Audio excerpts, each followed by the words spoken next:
Namaste and greetings. I'm Mahima Kapoor, researcher and assistant editor at IMPRI, Impact and Policy Research Institute, Prabhav एवं नीति अनुसंधान संस्थान नई Delhi. Extend my warm welcome to you all to the IMPRI hashtag Web Policy Learning. We have gathered on the day one of the 3-day immersive online certificate training program on feminism and the global social transformation. This training program is being organized by the IMPRI Gender Impact Study Center. The course will strengthen feminist consciousness and solidarity and provide a basic understanding of feminist concepts and worldview along with opportunities to link with feminist campaigns. It will include sessions on understanding the intersectionalities of feminism and social justice and transformative change at a personal and societal levels. It would also build an understanding of feminism, feminist movements, and link gender to other structures and systems in society within a global framework. In these 3 days, we have an eminent panel of experts who would be sharing their knowledge on the above theme. The course advisor is Professor Vibhuti Patel, visiting professor, IMPRI, New Delhi, and former professor, Advanced Center for Women's Studies, Tata Institute of Social Sciences, Mumbai. The theme for day one is understanding of feminism and feminist movements across the world. The esteemed panel for today is as follows. Presenting her story of global feminism is Dr. Leena Pujari, Associate Professor and Head Department of Sociology, KC College, Mumbai. Professor Vibhuti Patel with her lecture on the topic, Feminism in South Asia. On transnational feminism, we have Professor Manisha Desai, Department Head Sociology and Professor of Sociology and Asian American Studies, University of Connecticut, USA. We welcome our experts. Please keep in mind the housekeeping rules mentioned in the course outline document. Please feel free to write your questions in the Q&A box only and not in the chat box, posting it by your name and not as an anonymous attendee. Also keep the questions precise and refrain from making any general comments to save time and learn more. We have also shared the reading materials curated by the experts in the Google folder. With these initial remarks, I would like to welcome Professor Vibhuti Patel for her opening remarks. Good evening, friends. This course has been organized by IMPRI, and the whole IMPRI team has worked really hard over the last 6 weeks. The idea of starting a course on feminism came from the demands of the younger generation. There is a lot of interest in feminism. Basically, what is the legacy of feminism, the feminist praxis, and also critically reflecting on various trends in feminism, because feminism is not a monolithic category. There is a plural understanding and plural streams of feminism. And to discuss the knowledge construction process in feminism, which is very, very different because experience plays a very important role. Experiential learning is very, very important to the feminist knowledge construction. And also the way feminist knowledge is disseminated. That is also the way our foremothers in feminism defined feminism as a research and documentation, teaching, training, and action. So praxis is a very important aspect of feminism. The general understanding that feminism is just a modern phenomena, that myth also we wanted to bust, because there have been feminist transformative efforts throughout the human civilization, and we wanted to bring those hidden aspects of our foremothers who had done the pioneering work in articulating feminism in their praxis, in their creative expression, in their verses, in their stories, and in the way they imparted oral history to their progeny. So understanding feminist praxis and process of knowledge construction is a very important mandate that we have. And to pass on this knowledge, the collective wisdom that we all have arrived at by our association in the feminist movement over last 40 years, all of us, you know that we all are in our late 50s and 60s, and we have we have been in the movement for a long time. All of us have been teaching feminism in our courses, either as a foundation course or within the discipline, each and every social science and even discipline, we have feminism as a subject, whether it is a humanities or social sciences. So our teaching experiences, and all of us have a long history of doing research also, and reaching out to the various generations. Like now, we are reaching out to nearly 4 generations of men and women across the world and within our country. So it is in this historical backdrop that this course is started. I congratulate IMPRI team for its enthusiasm. The idea came from the IMPRI team, the young women, especially Dr. Simi Mehta. She's the one who started, and Dr. Arjun Kumar, he applauded this effort, and the way team has worked together to come up with the compendium there, and also keeping in touch with all 9 experts who are spread across the world. And I welcome you all for this immersive course. Thank you very much. Thank you, Professor Vibhuti Patel, for setting the context for this course. I would now like to invite Dr. Leena for her lecture. Ma'am. Okay. Good evening, one and all present here. Thank you, Anshula. If I got, it's Mahima, right? Mahima. Yeah, thank you, Mahima, for that kind introduction. Thank you, Team IMPRI, Dr. Arjun Kumar, distinguished feminist, scholar, and an extremely kind and compassionate person, Dr. Vibhuti Patel. Thank you for having me here and for this opportunity. I think it's an absolute honor and a pleasure. And of course, I welcome all the participants, some of the distinguished participants, all of them are here. So glad to see you all. And congratulations for this very interesting 3-day immersive course on feminism and global social transformation. And I look forward to interacting with the participants. So the topic which was given to me is her, history of feminism, or should I say her story of feminism, right? So her story of feminism, her history, I mean, one wonders, where does it all begin and where is she in history? Because it has been a history of, absences, silences, and marginalization. And sometimes we wonder, where is she in history? Because we hardly get to know about her in our history lessons. Nonetheless, I think as Dr. Patel rightly pointed out, the legacy, the feminist legacy is a rich legacy spanning, a few thousand years. And let us delve into that history and let us retrieve, and some of the history has gone into the dustbin, and it's important for us to retrieve that history. So let me sort of begin by first sharing my screen. Is my screen visible? Yes, ma'am. Okay, right. So here we go. And I hope it's full screen. So as I said, it has been a history of silences, absences, and marginalization. So before we get into that history, first a little bit about feminism, or should I say feminisms, as Dr. Vibhuti rightly pointed out, since the 1990s, we have been using the term in the plural sense, because to basically drive home the point that we are talking about a diversity of positions within feminism. So feminism is not one, but many, just as there is no one woman, but there are many women. So we know that women do not constitute a homogeneous category.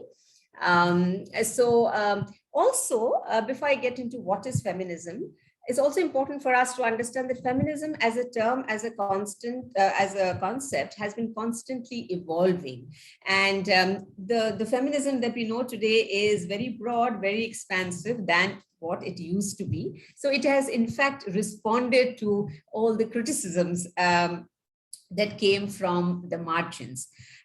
So a little bit about this politics of naming. So feminism as a term, as again Dr. Patel rightly pointed out, is mired in all kinds of misconceptions and conflicting interpretation, and in fact invites a lot of backlash. So I invariably begin my class on feminism by asking students about what is feminism, and if they would label themselves as a feminist.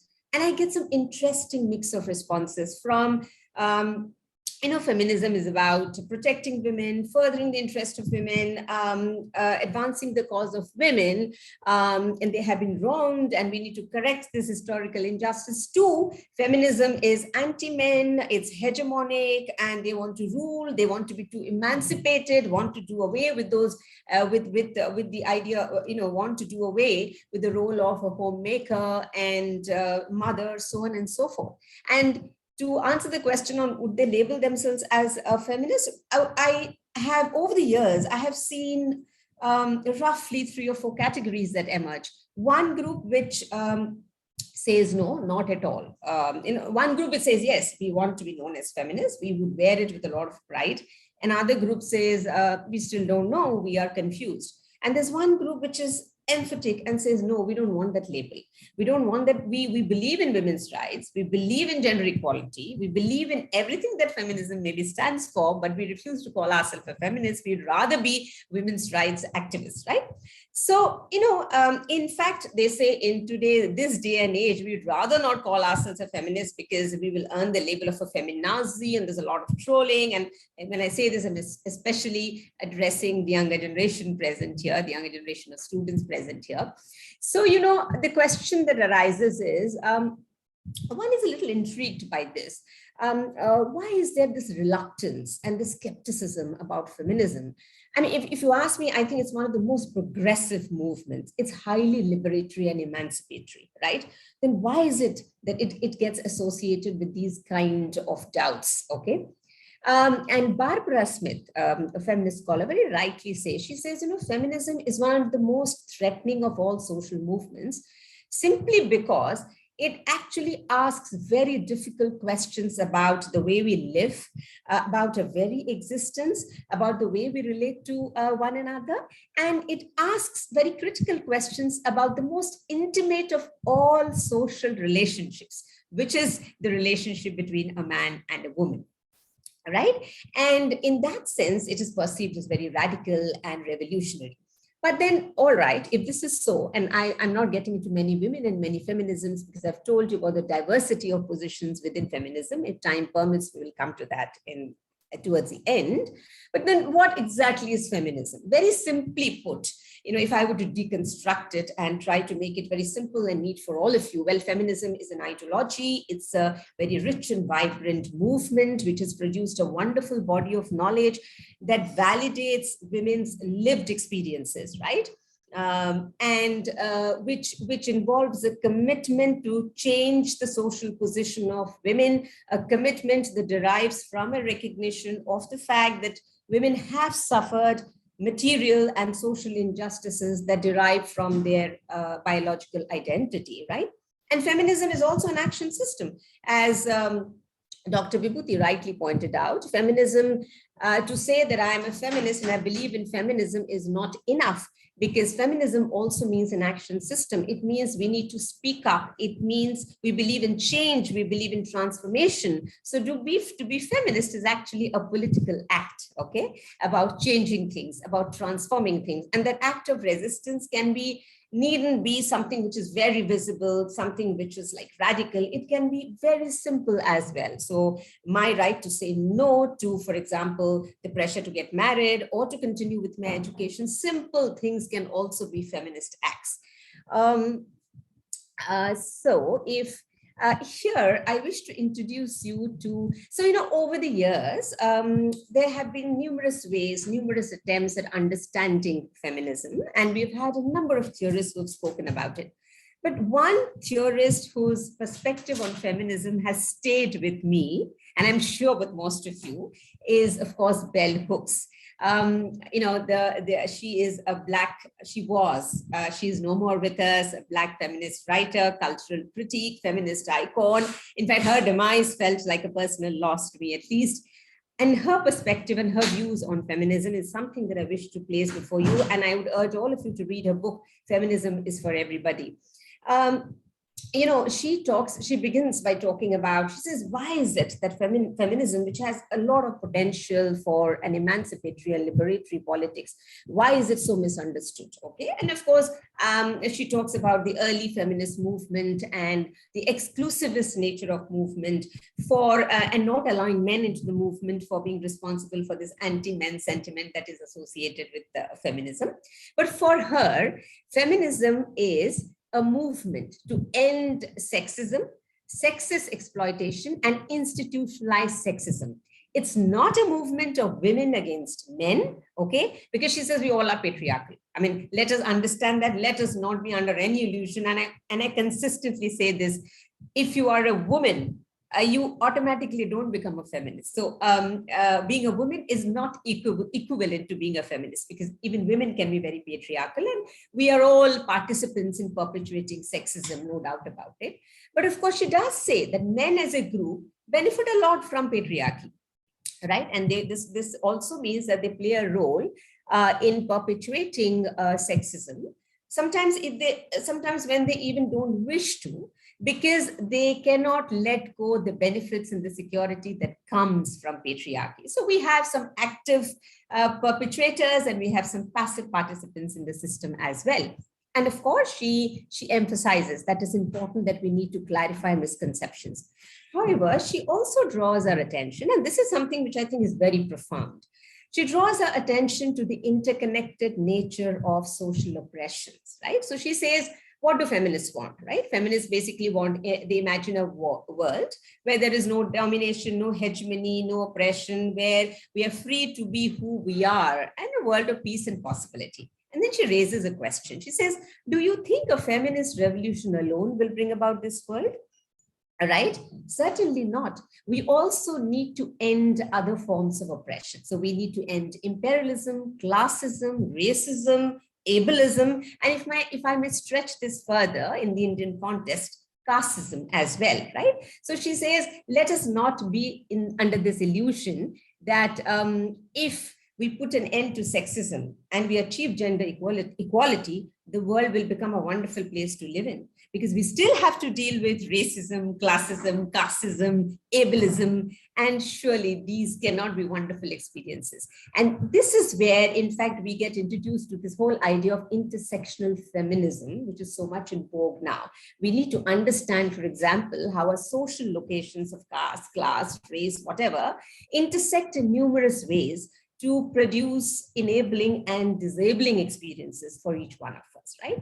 And she was a little opposed to this whole idea of feminism being about gender equality or talking about social and political rights of women equal to those of men. Because she says feminism is not about becoming like men, certainly not. And she says, why would we want to become like men? I mean, this is a question that Black women asked in America. Why would we want to become like our men who are themselves unequal, I mean, who are themselves oppressed, okay, who are not equal in this unequal world?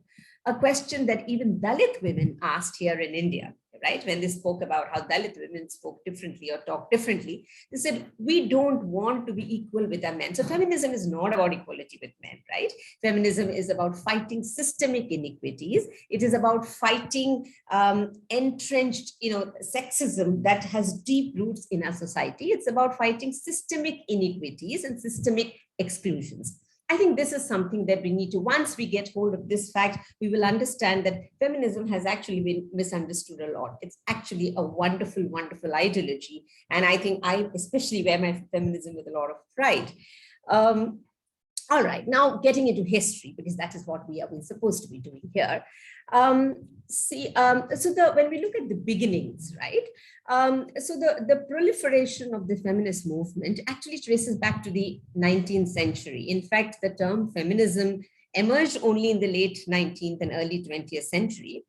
And so generally these two events are marked out as the kind of beginnings of feminism, which was the anti-slavery convention, which happened in 1840, and where women were not allowed to participate in this convention. They were not allowed to sit in the main hall. They were asked to sit in the gallery, and some of the women felt very offended. and resolved that it was time now to ask for women's rights. And this, in fact, led to the Seneca Falls Convention of 1848, where 300 men and women led by people like Elizabeth Stanton and Lucretia, they rallied in advocacy of women's rights after being denied participation at the anti-abolition convention in 1840. Apparently, this led to the first wave of feminism. But as Jackie Fleming, a British writer, very beautifully puts it, she says, there have been many waves before this, but all of this is lying in the dustbin. And it's time now for us to retrieve that history, right? So even though these two events and some events following this, right, have been marked off as the kind of beginnings of the feminist awakening or movement or whatever, the fact remains that there is a rich history of resistance, interrogation, a challenge to oppressive patriarchal structures that predates 1848. I mean, it goes into like 2000 to 2500 years. So let's go back to that era and see what were these, I mean, they may not have been collective acts of resistance, but they were definitely individual acts of resistance, right? All right, so if we were to begin there, and yes, feminism as a term was actually first used in 1871 in a French medical text, and it was used in a very pejorative sense, you know, to refer to feminization of men or virilization of women, okay? So of course, it was reclaimed later by the feminist, and we were kind of enriched by its legacy. So, and I thought a good starting point would be to go into the Greek civilization. So also because, you know, this is, you know, it's interesting to go through this history of widespread misogyny and sexism. And I'll take you through a very visual representation. It's also a humorous take, okay? And this was, of course, the era when biological determinism was pervasive and you know, defined an understanding of social roles. And this kind of misogyny was ably supported by a so-called intellectuals, philosophers, biologists, anatomists, scientists, okay, who really believed, who firmly believed that women actually belong to the private sphere. Women have no role absolutely in the public sphere, right? And I begin with the Greek era, Greek civilization. I mean, it's the cradle.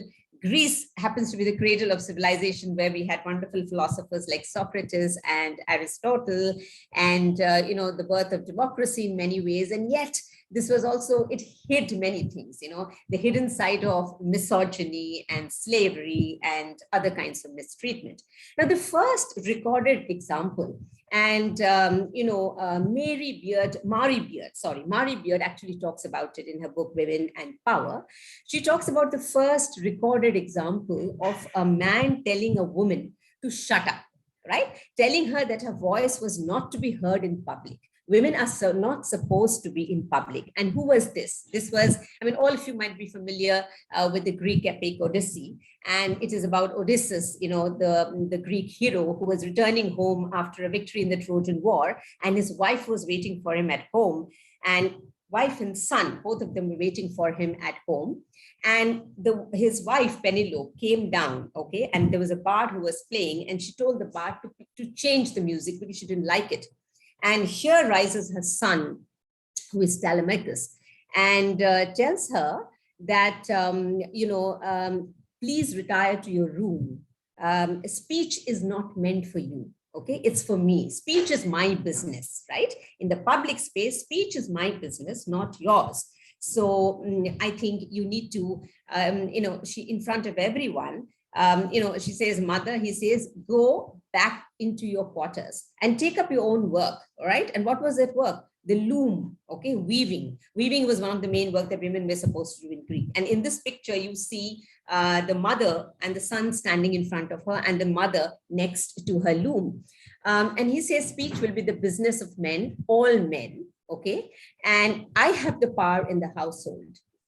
And off she goes back upstairs. I think this is where we need to begin, because, you know, one of the greatest divides that we have seen, okay, and these attempts to fight and a struggle has been to have, to see that women have a voice in the public sphere. Okay, the fact that we are completely identified within the private domain, and we are conveniently told that you have no role to play in the public space, which is why any kind of challenge, any kind of resistance is interpreted as an aberration, a deviance, an anomaly, and we are conveniently pushed into the household. I think this is where it all begins, right? So, so if I may, as I said, I'll take you through this visual representation. So the first women lived in the domestic sphere, and the source is, of course, an interesting book by Jackie Fleming. It is Trouble with Women. Again, something that I would ask all of you to read. It's very interesting. It's a humorous take on the position of women at that point of time. So the first women lived in domestic sphere, and you can see all that they were doing. They were cleaning, scrubbing, looking after children, cooking. And if you were middle class and you could afford, you will afford domestic staff who do your work. And then you could then maybe sort of do a little bit of embroidery and find time for these kind of creative pursuits, right? And if you happen to step out of the public sphere, of the private sphere, into the public sphere, then you would be a fallen woman.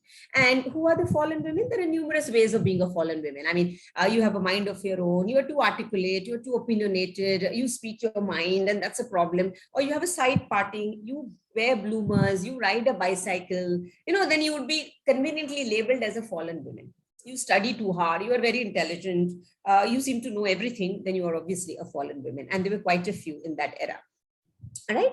And now let us take a look, and this is a peek into history to understand how our wonderful intellectuals actually saw women, understood women, defined women. So let's probably begin with Charles Darwin. Charles Darwin, of course, spoke about how, women have small brains and women are biologically inferior. So it's best that they're kept at home. And, they're good at nothing but simply crochet and needlework. And girls weren't allowed to go out because they were too emotional. They couldn't see properly at night.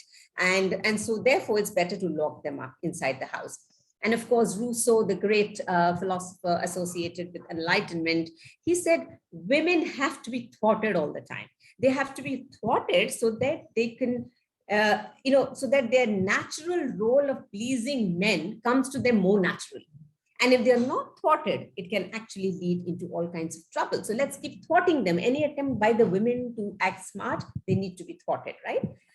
There was a philosopher by the name Schopenhauer. He said a very interesting thing. He said, look, women really cannot achieve anything. Women are incapable. However hard they try, they may not be able to do it because they don't have genius hair. And how did genius hair look like? This. And so women who had genius hair actually ran the risk of being labeled as mentally ill and being put in asylums, okay? And of course, there were interesting things being told about if women did science, then they would grow a beard, and that would, of course, ruin their prospects for marriage, right? And of course, I don't know if you know Baron Le Coubertin. He was a French historian and founder of the International Olympic Committee. And he said women must never play sports. They must not play sports because they're very fragile. They're prone to overheat. They have weak muscles, and some of them, if they end up playing, they might develop muscles, and that would be an unsightly sight. We don't want to look at those women. And women look good when they're clapping, not when they're throwing a ball. So it's best. And then, of course, the possibility of accidents happening and women losing their virginity. And can we afford that? Certainly not. Freud, of course, consistently spoke about penis envy and how this made women unfit for the exigencies of life. And, he kept talking about how therefore men carry the burden of civilization and women can't.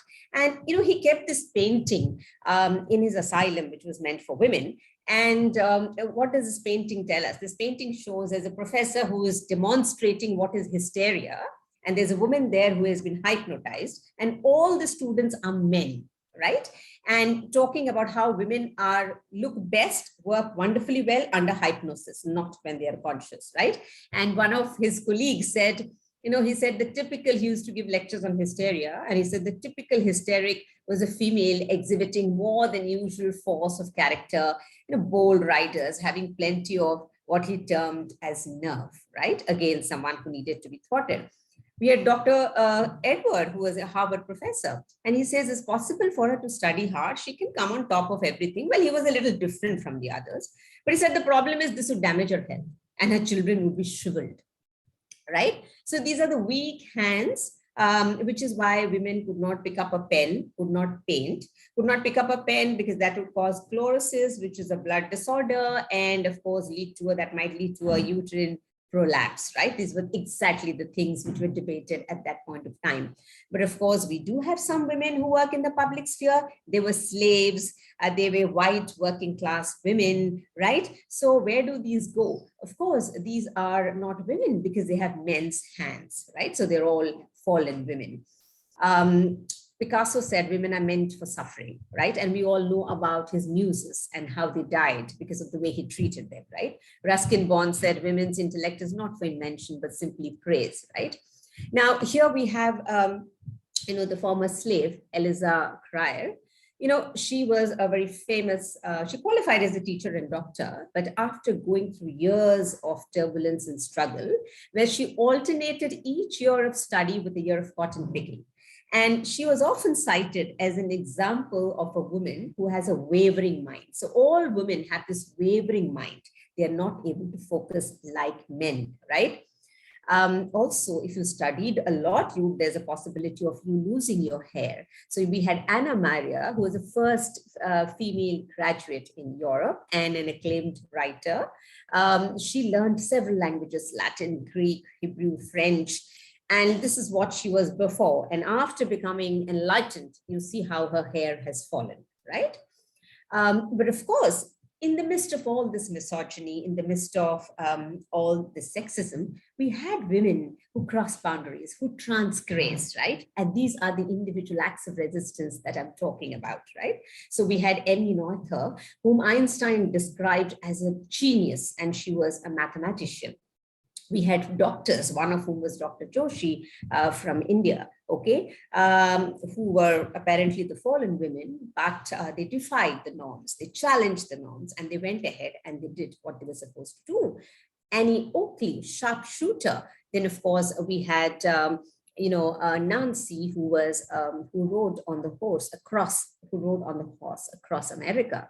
And this is again James Barry, and I don't know if you know James Barry's story, the famous army surgeon in America, who actually was born as Margaret Bulkeley.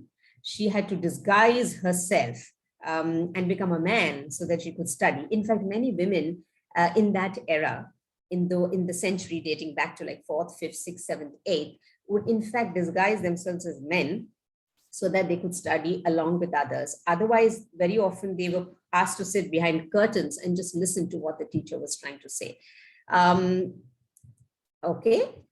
So she was another woman who studied science and ran the risk of growing a beard. She could divide 9 figures by 9 figures, right? And that was like stupendous. So when African slave Phyllis Wheatley wrote poetry, 18 men actually came to check whether she has written poetry and whether she was capable of that, right? So, so from there, we move to the 11th century, right? And interestingly here, if you see, the first attempts at resistance actually happened within the religious framework, right? This was the time when many families would pack their daughters off, okay? The unwanted daughters, unmarriageable daughters to convents, right? Now, obviously, many of them saw this as a kind of punishment, but for some others, it actually opened up emancipatory spaces, and they found time to read, write, and to hone their skills, okay?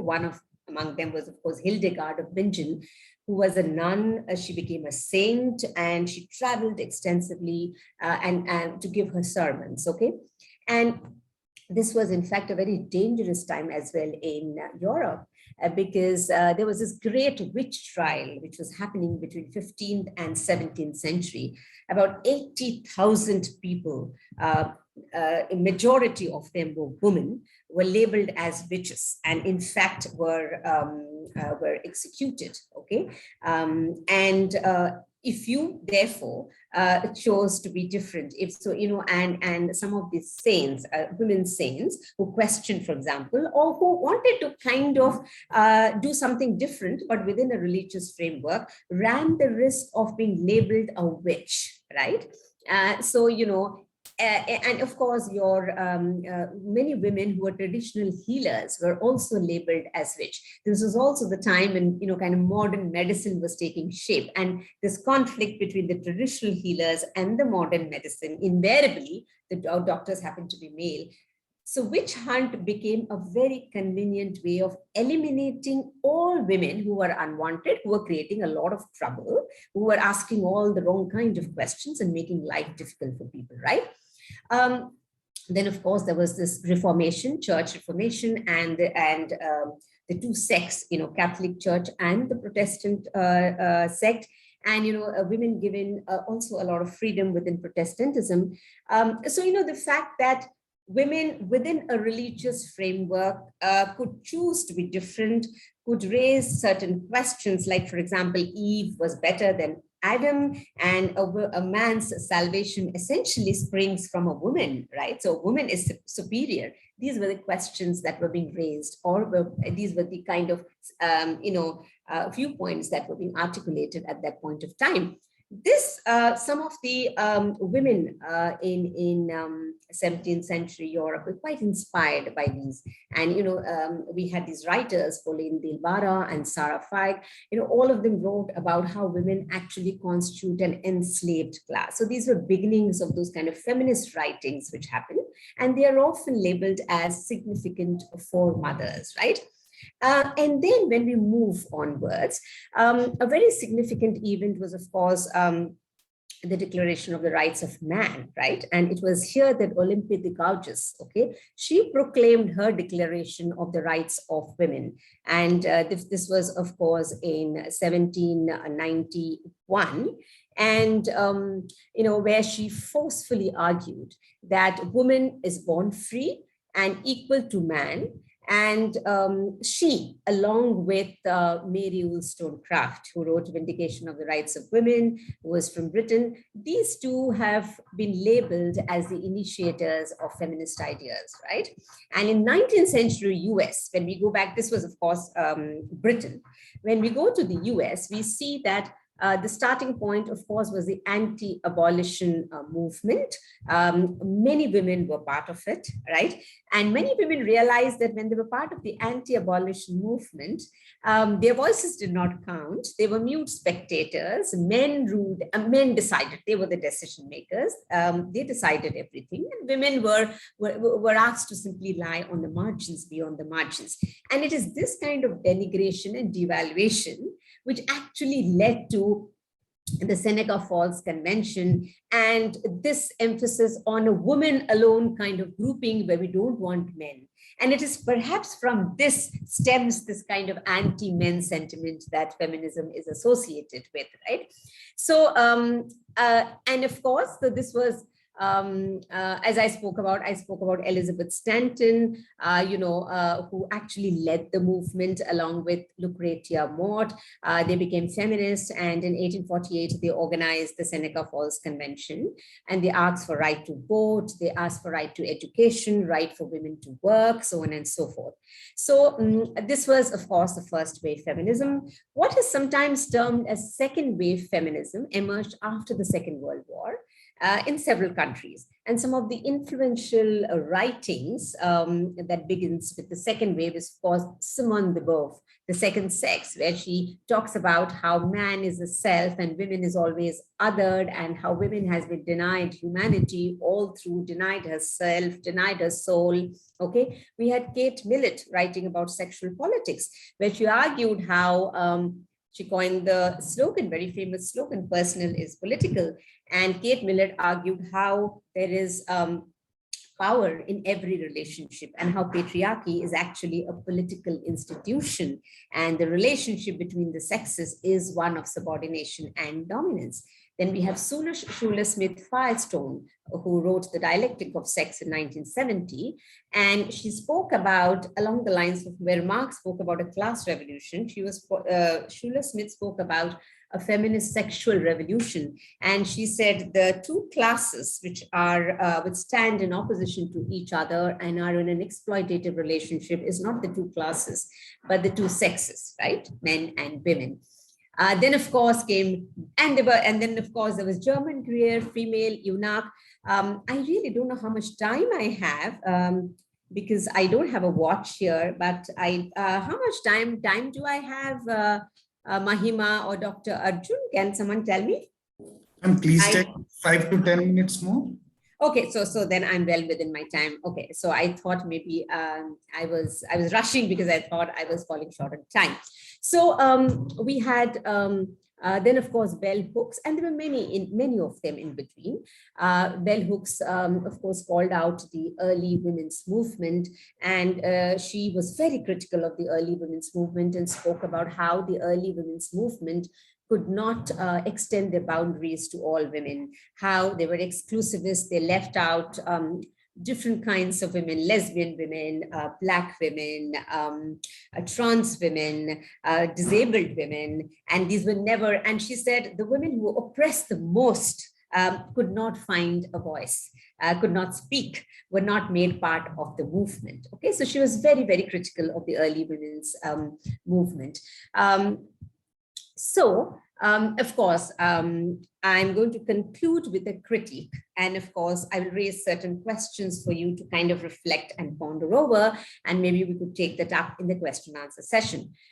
So when we talk about feminist history, we need to remember, of late, what is emerging is, and what I just told you, is we often see that feminist history is often structured around a limited caste, okay, is generally located within a Eurocentric model within Europe and America, okay. These, in fact, have become our foremothers, right? Now, there is a danger here.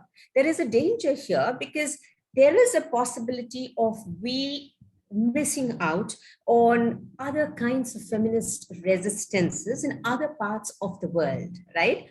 Because when we make Europe the center of all our understanding of feminism, because after all, what is history and where does history begin? This is the question that you need to ask yourself. History is recorded, right?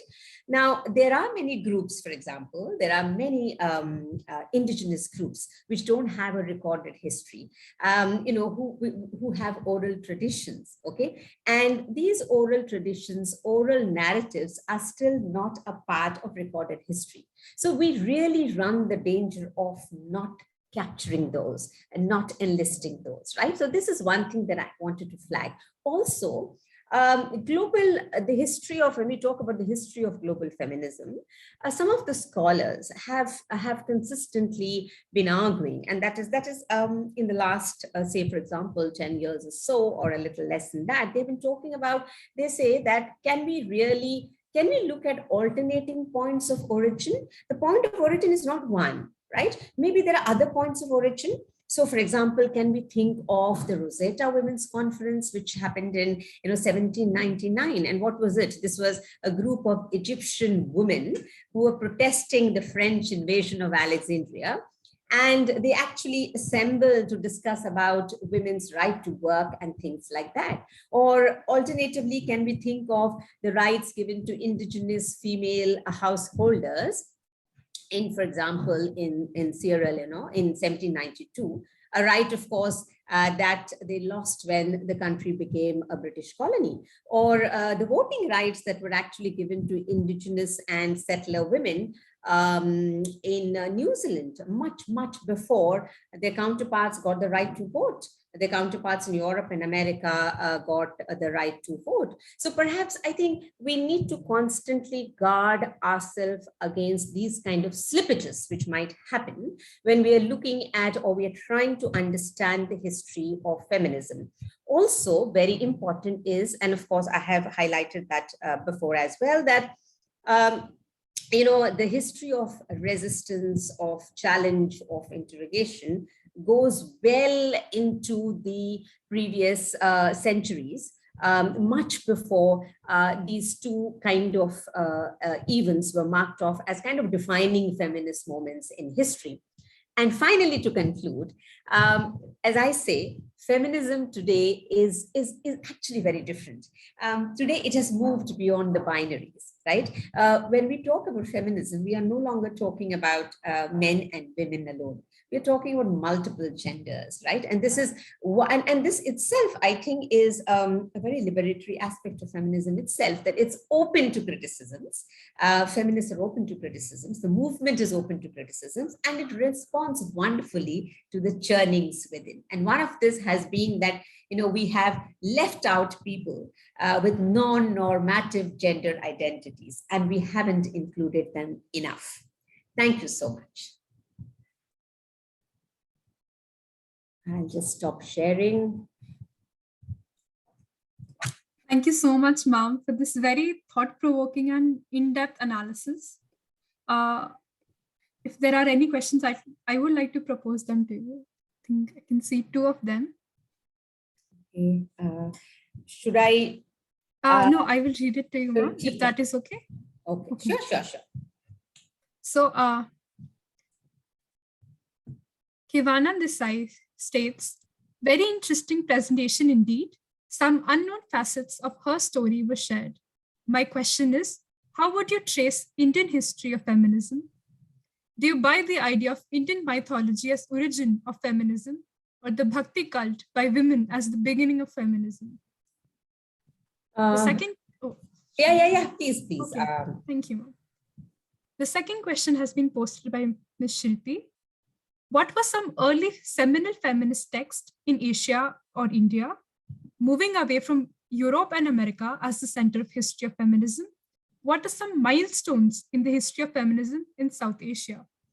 Actually, to answer the second question first, you have a session right after mine, which talks about South Asian feminism. So I think in fact, I wanted to talk about feminism in the Middle East, feminism in South Asia, but you have sessions lined up. And I think at the end of the course, you will have a wonderful, a very holistic idea of where feminism stands. Since I was beginning, I thought it's best to start where it actually began, it actually began, and from where we're kind of recording it. So I will, Shilpi, I think Dr. Vibhuti Patel is the best person to answer your question. She will do it, I guess, in the next session, because that is on South Asian feminism. So I will take up the first question, and thank you, Kevna. So Indian history of feminism.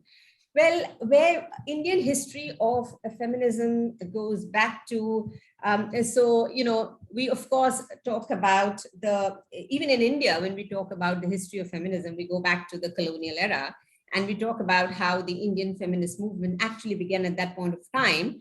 Though, women were not the initiators, it was men taking up the cudgels on behalf of women. But of course, they were addressing women's question. In fact, this is something that I wanted to highlight, how when I was talking about politics of terminologies or politics of naming, whether it was a feminist movement, whether it's a women's question, whether it was a women's awakening, different kind of terms, in fact, have been used in different parts of the world. And how many of them, like, for example, in Australia, they reject the idea of feminism because they think it's a Western import.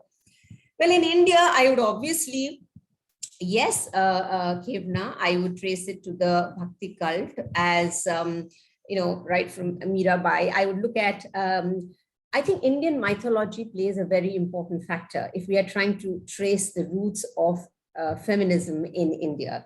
And we go back to those ancient texts. We talk about, in fact, when we take a lot of, when we talk about same-sex sexuality, we actually dive so much into Indian mythology. Yes, for me, if that's the question, I would definitely begin from there, from Indian mythology, from the Bhakti cult, or even before that.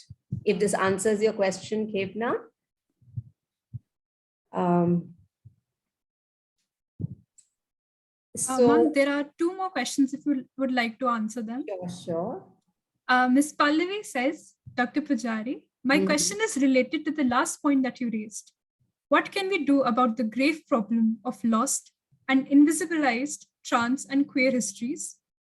And is there a way by which the oral tradition that records feminist resistance is documented?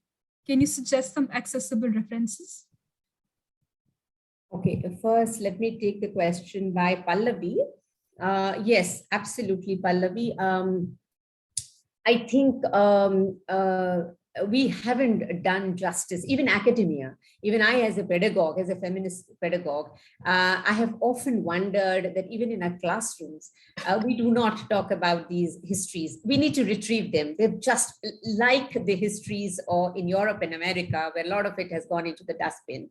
I think in the Indian context, we need to revive a lot of these histories. And one sec, I just kind of, I raised a question, I can't, and she's talking about how do we revive trans and feminist histories, right? Yes. I can't see the question now, and there was something else, but I can't seem to see it now. I can only see. Can I read it again? Yeah, just read it out to me. Ms. Pallavi asks, my question is related to the last point that you raised. What can we do about the grave problem of lost and invisibilized trans and queer histories? So, Pallavi, we are making an attempt to retrieve it now. And we are, at least I can talk about it in sociology that we have attempted. These, their histories, their experiences, their writings, we have in fact a very rich source of writings on them. It's all coming back into our classrooms. It's now being incorporated into the syllabi. I think, these silences and absences that we've had in our syllabi and curriculum is high time we need to address that. And that has been a great lapse on our part, without doubt. But as I say, I mean, it's all about reflecting, no? As pedagogues, we need to reflect. I mean, why pedagogues? Everybody. We need to reflect and we need to revisit. We need to sort of introspect. And I think we are doing that. And at least in sociology, we are doing that. I cannot speak for other subjects, but in kind of interdisciplinary areas like gender studies and women's studies, we are doing a large part of it, without doubt. Pallavi has, can I read it out myself, Mahima? Is that okay? Yes, ma'am. Please go ahead. So Pallavi has another question. How serious is Bell Hook's warning of the academic heteroization of feminism? Oh, it's very serious, Pallavi. In fact, Bell Hook says that feminism needs to get out of our classrooms. We have to take it out of our classrooms. Feminism is not something that has to be confined only to academics. And she says one of the reasons why feminism is so unpopular is it has remained confined within a classroom, within academia. She says feminism should be something like, should be everywhere. It should be up on billboards. It should be on walls. Everybody should be talking about feminism. It should be part of popular culture, films. And if only we can do that, she said, all of them will be able to call themselves as feminists. And I think that warning is very, very serious, without doubt. And I think we need to pay heed to it, Pallavi. And this academic ghettoization is hugely, hugely problem. And also, I think it brings a kind of binary of who is knowledgeable, who is not, a binary of I know it more, you do not know. I think these are the binaries that we have to transgress. And that will happen only when we take it outside. Only when we foster conversations around gender and sexuality, take it to our homes, our community, our neighborhoods, and we engender conversations everywhere. Tanuja is asking about German Gray's female eunuch. Okay, the questions just keep, okay, now I can see Shilpa's again. How does culture play a part in feminism? Does it differ or worsen from? Shilpa, culture plays a very important role, without doubt. And when you talk of culture, the first thing that comes to my mind is our body, which is a site of culture. And our body becomes a site of a certain kind of gaze, right? So without doubt, culture plays a very important role in feminism. And of course, it differs from country to country. But one thing, if you ask me, one thing which has been uniform and I think which cuts across is the kind of judgments that emanate. I think a woman is judged, and not just women, all those in gender marginal locations. I'm not just talking about women. I don't want to privilege the idea of a woman here, most certainly. I'm talking about all those who remain in gender marginal locations are subjected to a certain kind of surveillance, are subjected to a certain kind of gaze, okay, which I think is very, very oppressive, right? So yes, in culture definitely differs. It plays a part in feminism. It does differ from country to country. We know that very well. It differs why country to country. It also differs from community to community. It differs from family to family. It is so different. I mean, there is so much of diversity even within a given country. Yes, most certainly. And it also depends on your politics, no? It also depends on your feminist politics and how you allow that to become a part of the case. Manu Smriti, Pallavi Sani. One of the, Manu, the lawgiver, said very interesting things about women. For him, for him, he equated a woman with a dog. He said there's no difference between a lower caste person, a woman, and animals, and a dog. Okay, he says all of them are distasteful. And his ideas on sexuality are absolutely kind of horrendous. He said that women are 9 times more sexually powerful than men. Therefore, he cautioned all men. Okay, he asked all men to stay away from women, right? And he says that women have, so, in our mythology, I mean, initially Kevna was asking about mythology. In our mythology, if you see, women are all urvashis and sundaris and seductresses, and temptresses, and that particular dance who dances before sage Vishwamitra and breaks his penance, Menaka. Okay, so this is constantly played out. Okay, and we are given examples. These are the examples which are cited, and the whole idea is because women are very dangerous. Women are dangerous creatures. You need to stay away. Men need to stay away from women. So the burden doesn't rest on men at all to control themselves, but the burden completely rests on women. And it is these kind of ideas which actually sort of legitimize a rape culture that we see in the country. So every time that there is a case of sexual assault, and we are asked all politically incorrect questions about what we were doing there, at that point of time, why are we wearing this kind of dress, actually comes from that kind of Manu the lawgiver kind of understanding of gender relations.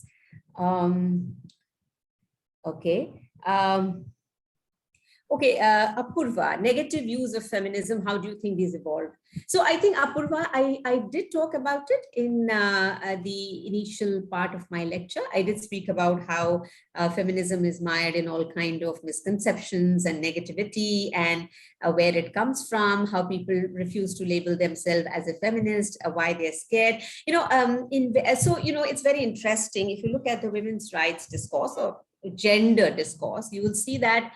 So there's an interesting kind of parallel here I see. So people are very comfortable about, let's say if you talk about women's empowerment, people are very comfortable about it. Yes, women need to be empowered. Okay, all those in gender marginal locations need to be empowered, certainly. But the moment you talk about emancipation, there is a danger there. And the danger is, it is too much. Liberated women. These women want to be liberated. Liberated from what? Liberated from the roles of being a homemaker and a mother.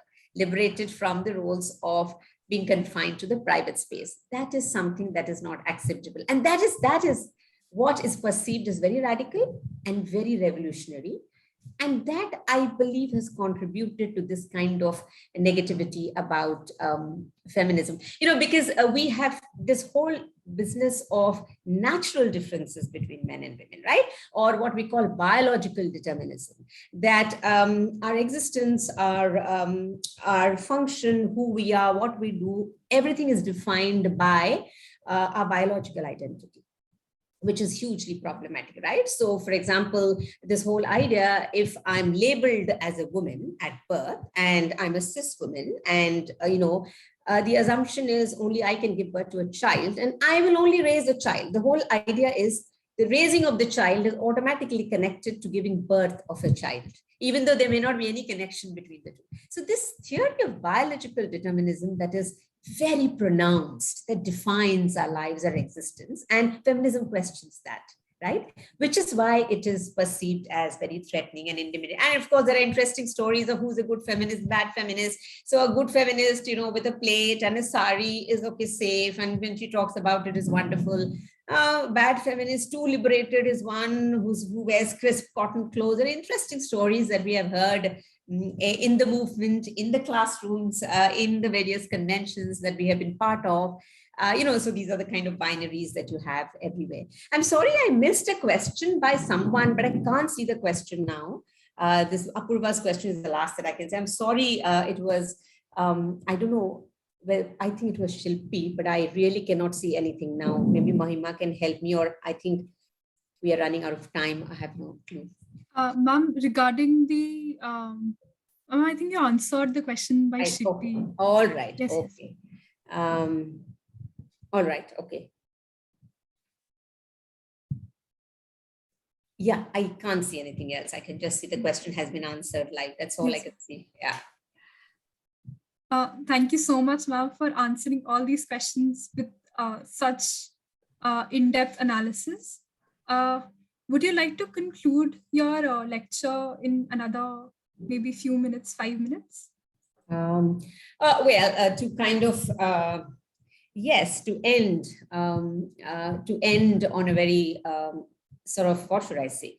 I mean, it's a kind of plea. It's a kind of a very humble request, and it's an attempt to actually understand that feminism is rich and varied. Okay, diversity of positions within feminism, and it's very, so when we talk about feminism, I don't think we should confine it to just the two sexes or two genders, right? It's imperative and it's important that we move beyond the binaries. And I don't think I can emphasize this enough. And I'll probably end with a very personal example from my own classroom. So there was this, which actually kind of drew my attention to the silences and absences within the syllabi and the curriculum, and even in fact also in pedagogical practices.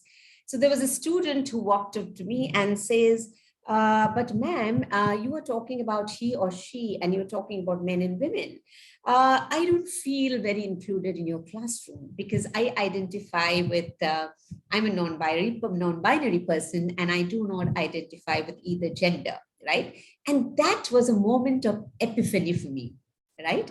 And I'm citing this example and I'm narrating this to drive home the point that feminism is a lot about reflexivity. Feminism is a lot about introspection, is a lot about unlearning and relearning. It's a lot about having an open mind and being open to different kinds of thought processes, okay? And so when the student said this, and it occurred to me that yes, that I thought all along my classrooms were very inclusive. And here a student comes and tells me, no, I feel excluded, right? And then that set me wondering. We started to look at the syllabi and we found huge problems in the way for it. I mean, I come from a sociology background, so I can only talk about that, though I understand in this day of interdisciplinary and transdisciplinarity, you can't take refuge in your own discipline. But, I looked at my own syllabi, I looked at the topics that we do. So for example, if simple things like socialization, how we teach gender socialization, how we teach women and law, for example, which we had, or gender and law, right? When we talk about socialization, we invariably end up talking about gender socialization. We don't talk about how socialization, there is violence in socialization. because our socialization doesn't happen, for example, along queer identities. So in a family, if someone is queer or if someone is non-binary or if someone is trans, for example, how does the socialization happen? Do we talk about it in classrooms? We don't. And this is how we exclude them. When we talk about law, right? I mean, if you look at Hindu personal law, you look at Muslim personal law, you look at marriage and divorce, you look at anything, the queer community doesn't seem to fit in anywhere, because they cannot relate to these kind of laws, because whether it comes to marriage and divorce, the law doesn't define them there, doesn't include them there. And therefore, I think it's time for us to revisit. And if there are pedagogues here, I know there are students, I mean, I know that there are activists, I think these are the things that we need to reflect upon. And I think this, if we can make feminisms rather broad and expansive and inclusive of multiple gender identities, I think that would be a wonderful thing. Thank you so much. Thank you so much, ma'am, for this very enriching and insightful lecture. I would now like to invite Professor Vibhuti Patel with her lecture on the topic Feminism in South Asia. Ma'am. And please unmute. Ma'am, Professor, ma'am, Yeah. you are. Yes. Thank you, IMPRI Mahima. It gives me great pleasure to speak after Professor Leena Pujari, who has set the ball rolling, and she has provided the most important learnings of her story of feminism throughout the human civilization. And it was an extremely educative experience for me. And now we will come, and as she said, that all 9 lectures are going to take up various aspects of feminism over the historical period, over the geographies, and the different trends and the plural understanding of feminism and the knowledge construction exercise. So my focus is on the feminism in South Asia. And as we know, South Asian countries, they include Afghanistan, Bangladesh, Bhutan, India, Nepal, Pakistan, Sri Lanka, and Maldives. And in this region, the feminism is largely interpreted as challenging subordination, oppression, exploitation, subjugation, injustice, and discrimination against girls, women, and sexual minorities, with an aim to establish a gender equality in all spheres of life. Feminists in South Asia, they strive for liberation of humankind by challenging patriarchal control over the sexuality, fertility, and labor that harms all, not only women, men, transgender people, and all are brutalized by sexism and gender roles and gender stereotypes. And hence feminism as a political philosophy has a universal appeal. So it is a very important epistemological contribution that feminism has made in bringing transformation in South Asian countries. So if, as even Professor Pujari also told, and many questions also which were asked by the participants, that what is the origin of feminism in South Asian, in different parts of the world. So when we say that feminism we saw several feminist expressions and also the lived experiences of women in Bhakti movement. It was both the devotion and also dissent. So devotion, they wanted the spiritual upliftment, but at the same time, in a day-to-day material life, they had to face a lot of constraints, and they believed in egalitarian ethos. They believed in democratization of religion and divinity, that divinity is not only the prerogative of the uppermost caste or Brahmins, or we don't need an agent to reach to have our connect with the spiritual world. Social and political dissent also, they gave most of the Bhakti women saints. They also... Hello? Yes, ma'am, your PPT. I have not shared my PPT. Oh my God. No, ma'am. Yes. 1 minute. Okay. Yeah. Oh, I thought I did. Okay. I have to share my PPT.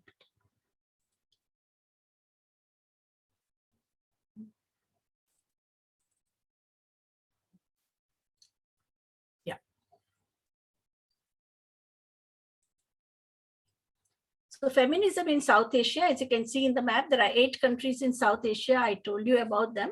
And the basic philosophy of feminism, about which Dr. Leena Pujari has told in detail.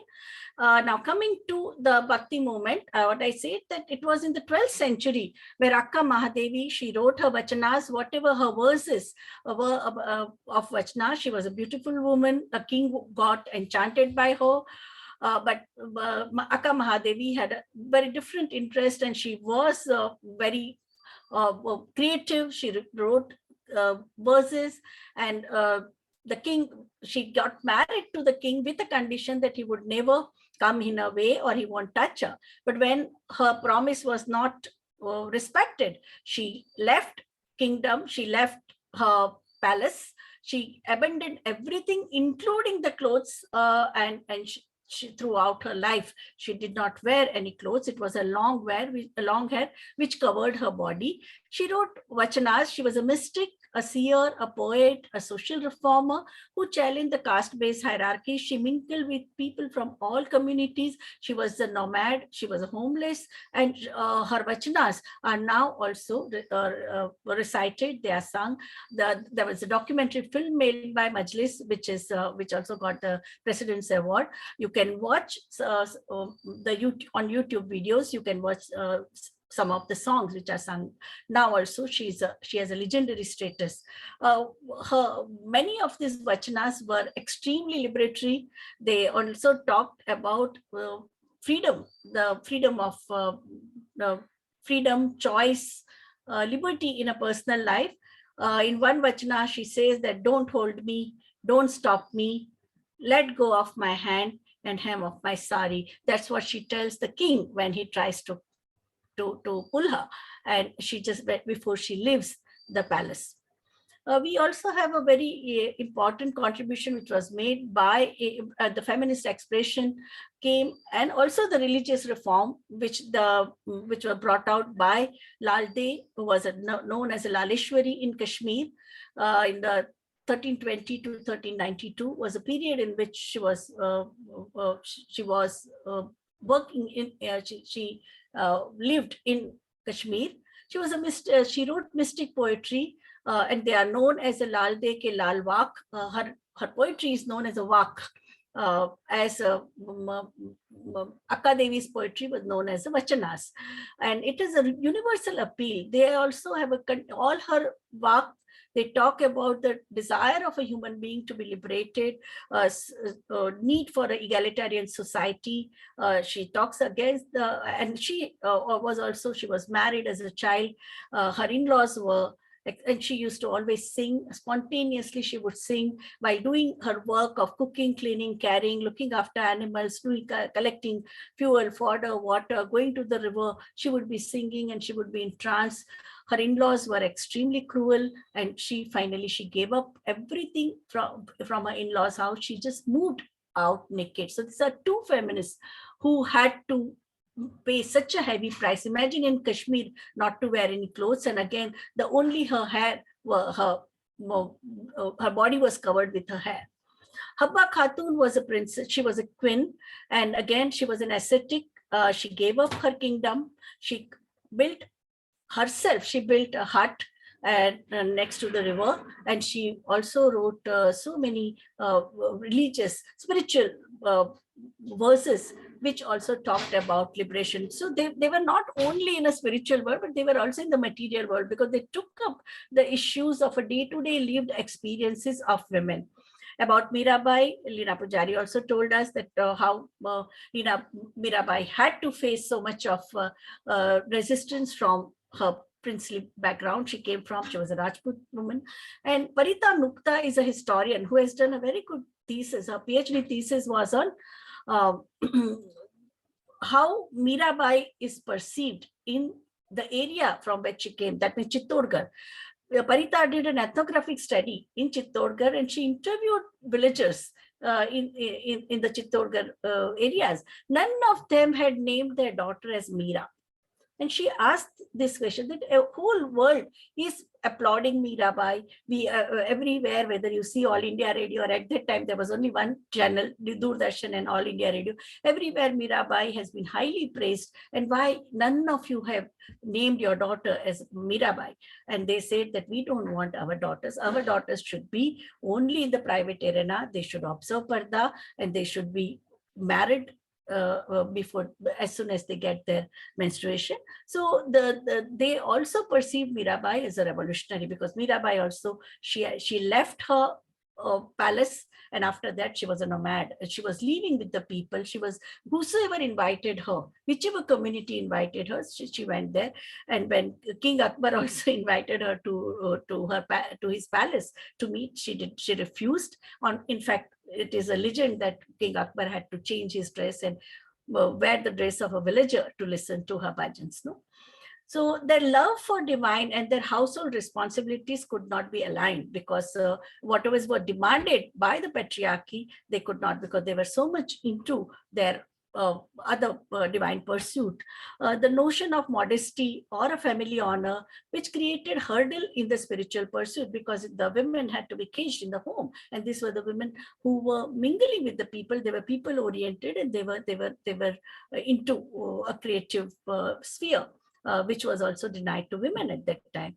They used local genre of poetry, because all of them have written poetry which is based on the folk tradition, folk songs and all, and that's why they could reach the heart of people. So we can't freeze them in the as Dr. Pujari said, dustbin. They are not in the dustbin of history, because now also, if you just click on YouTube and enter the name of Lalde or Habba Khatun or Mirabai or Mahadevi Akka, you would get their verses translated in the original regional language, at the same time in English and several other languages.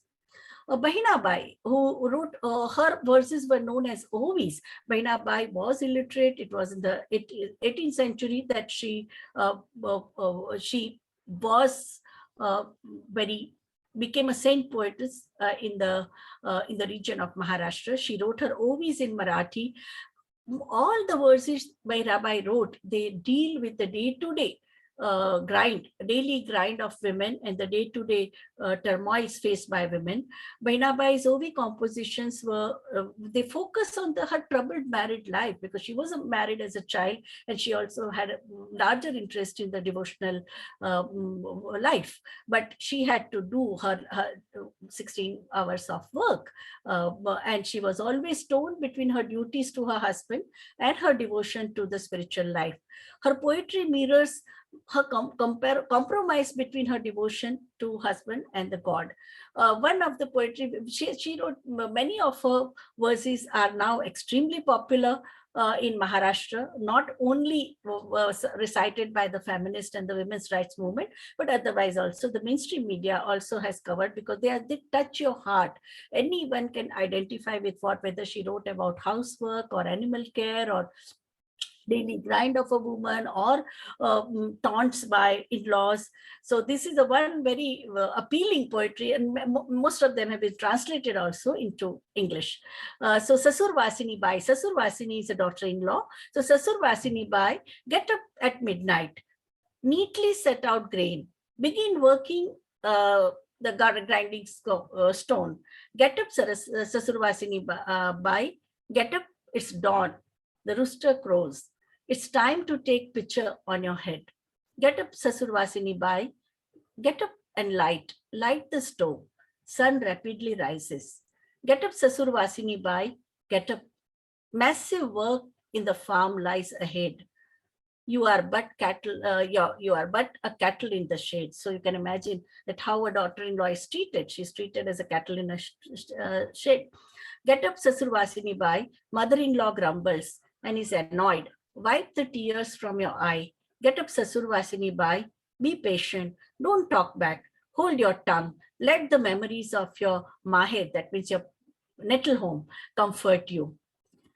Now, after that, what we see is the era of a social reform movement. Earlier women in the Bhakti movement, they were both social reformers as well as religious reformers, because they also challenged the caste system, and they also said that you don't need an agent to reach to your spiritual height. You can directly have a connect with the God. So they were both religious reformer as well as social reformer.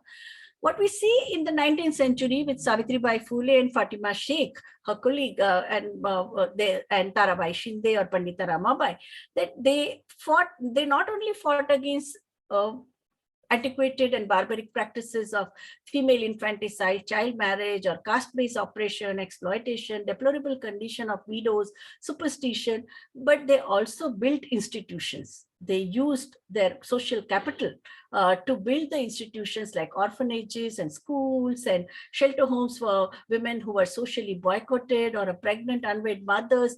They held their hand. They provided shelter and livelihood to socially ostracized women, unwed mothers, and orphan girls. They started schools and vocational training institutions to make them economically independent and boosted their morale to lead the life of self-respect and dignity. At the same time, they also wrote diaries. They corresponded with other women who wanted to join them. And they also established long-lasting relationship with all those who touched their life. And they also, Savitribai's Kavya Phule, she calls flowers of poetry. They are also translated from Marathi into English. Then we know, and in 1848, Fatima Sheikh and Savitribai Phule, they set up a first school. Savitribai Phule was from a Mali community, gardener community. When she started working with the Dalits and widows who were socially boycotted for being unwed mother, and her family members also threw them out, both husband and wife, Jyotiba Phule, who was her inspiration. It was Fatima Sheikh who gave them shelter. In that, Fatima Sheikh and her brother, they also supported the social reform movement. And from that place only, the first school for a modern education was started. Then we also know Begum Rokaya Sakawat Hussain, who also had a child marriage. She was married to a magistrate and born in 1880. She died very young at the age of 52. She passed away, but in 1932. But in those 52 years, she did an excellent work for women's education, girls' education, of especially the Muslim Pardanashin girls' education. She was a feminist thinker, she was a writer, she was an educator, she was a political activist who is considered to be a pioneer for women's liberation, not only in India, but whole of South Asia. She is highly revered. And in Bangladesh, there is a official 9th December, her birthday is declared as a Rokaya Day, and which is commemorated throughout the country. In Bangladesh, Rokaya presided over Bengali Women's Education Conference in Calcutta in 1926. She made a first major effort to bring women together in support of women's right to education. So imagine what we are talking of, right to education. She had spoken. Her book, Sultana's Dream, you can download it. It is in public domain now. It's a short story. It's the first utopia, feminist utopia in this world. Though later on, the American woman wrote Utopia. But this is the first utopia in which she has shown role reversal, Sultana, who walks in the heaven, and she says that all men are looking after babies, they are looking after kitchen, they are homebound, women are outside, they are doing horse riding, there is a solar energy is being used for, and everything is mechanized. So it's a futuristic short story, but which gives an excellent message of equality, harmony, peace, and which contributes to the development. She was not sent to school, but her brother encouraged her to study. And after marriage, her husband, who was also very progressive, he was a magistrate, he encouraged her. He also organized a private tutor for her. She picked up English, and each time he returned after his tour, he would demand a story or what progress she had made in education. And it was one of such tours where he had asked her to write a long essay. She wrote Sultana's Dream. She has written several interesting books. In fact, in JNU, we have a Rokaya Sakawat Hussain Center also, which promotes education for women. When it comes to Rakmabai Save, another very glorious example of feminist transformatory work that Rakmabai did. She was married as a child. And when she had to go for consummation of a marriage, she rejected, because that man, she said that that boy, who was a man, he was not match for her. Their wavelengths did not match. And she said that nobody had asked her for marriage. And she said, does an Indian girl have a right to determine her own destiny? And there was a big political polarization there were religious revivalists who demanded that Rakmabai should go to her husband because he had opted for restitution of conjugal rights. And as it is a Hindu wife, it is her duty, not only for this life, but for 7 lives, for Saat Janam, the Hindu wife has to be available to her husband, which Rakmabai challenged. And then they said that if she doesn't respect restitution of conjugal rights, she should be imprisoned. And Rakmabai says she was ready for imprisonment, but she would not consummate her marriage with that man. And she wrote an open letter to Viceroy of India, which was published in the front page of Times of India. You can read that letter. It is very much there on internet. And where she questions that does Indian girl have any right to give her consent or not to consent when she doesn't agree with any kind of relationship. So we had an age of consent debate, which came as a result of Rakmabai's case. There were another case of Fulmani Dasi, a 10-year-old a woman who was married to a 62-year-old man, and on the first night of her wedding, she died of bleeding. And it also created a major polarization of public opinion in our country about the age of consent. So after that, the age of consent became first 14 and then 16 years for women and 18 years for men. Rakmabai was not imprisoned. Her letter created a tremendous sympathy among the enlightened and progressive people in our country. And she became a doctor. She played a pivotal role in civil hospital, in foundation of civil hospital in Pune, civil hospital in Surat. And in Pune, her life was becoming difficult because conservative people did not, they did not like Rakmabai getting such a public attention.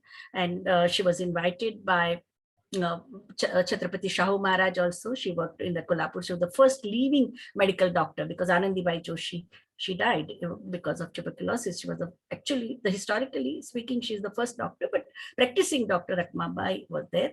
Then she was invited by King of Baroda, and she went to Baroda Presidency, and she worked in Surat Civil Hospital. She also helped build Bhavnagar Civil Hospital and died at the ripe age of 92 in, I think, in 1955.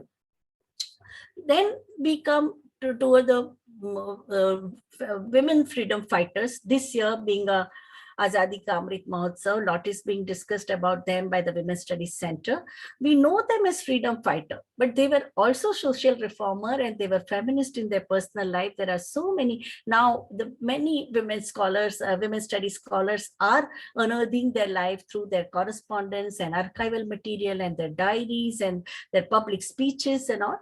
So after 1919, what we saw was after the brutal massacre at Jallianwala Bagh at the command of General Dyer, there was a massive political consciousness that came even among the quote-unquote ordinary women. Thousands of women, they became active in a public life, and they were led by a person like Sarojini Naidu, Kamala Devi Chattopadhyay, Kasturba Gandhi, Vijayalakshmi Pandit, Bikaji Kama. We had Rani Lakshmi Bai Rajwade, Mrudula Sarabai, Purva Dubash. All of them were intellectually endowed. They had courage of conviction. They were extremely argumentative. They did not obey whatever was told to them by their leaders blindly. They also were critically reflecting on the socio-political, cultural, and educational issues faced by women. Those who feel that Indian women got, or all South Asian women got their right to vote on platter, which is not true. Because if you read the debates which went on from 1920 to 1945-46, where you saw that these women, they very systematically argued that why women need to be treated as equal individual in the free India.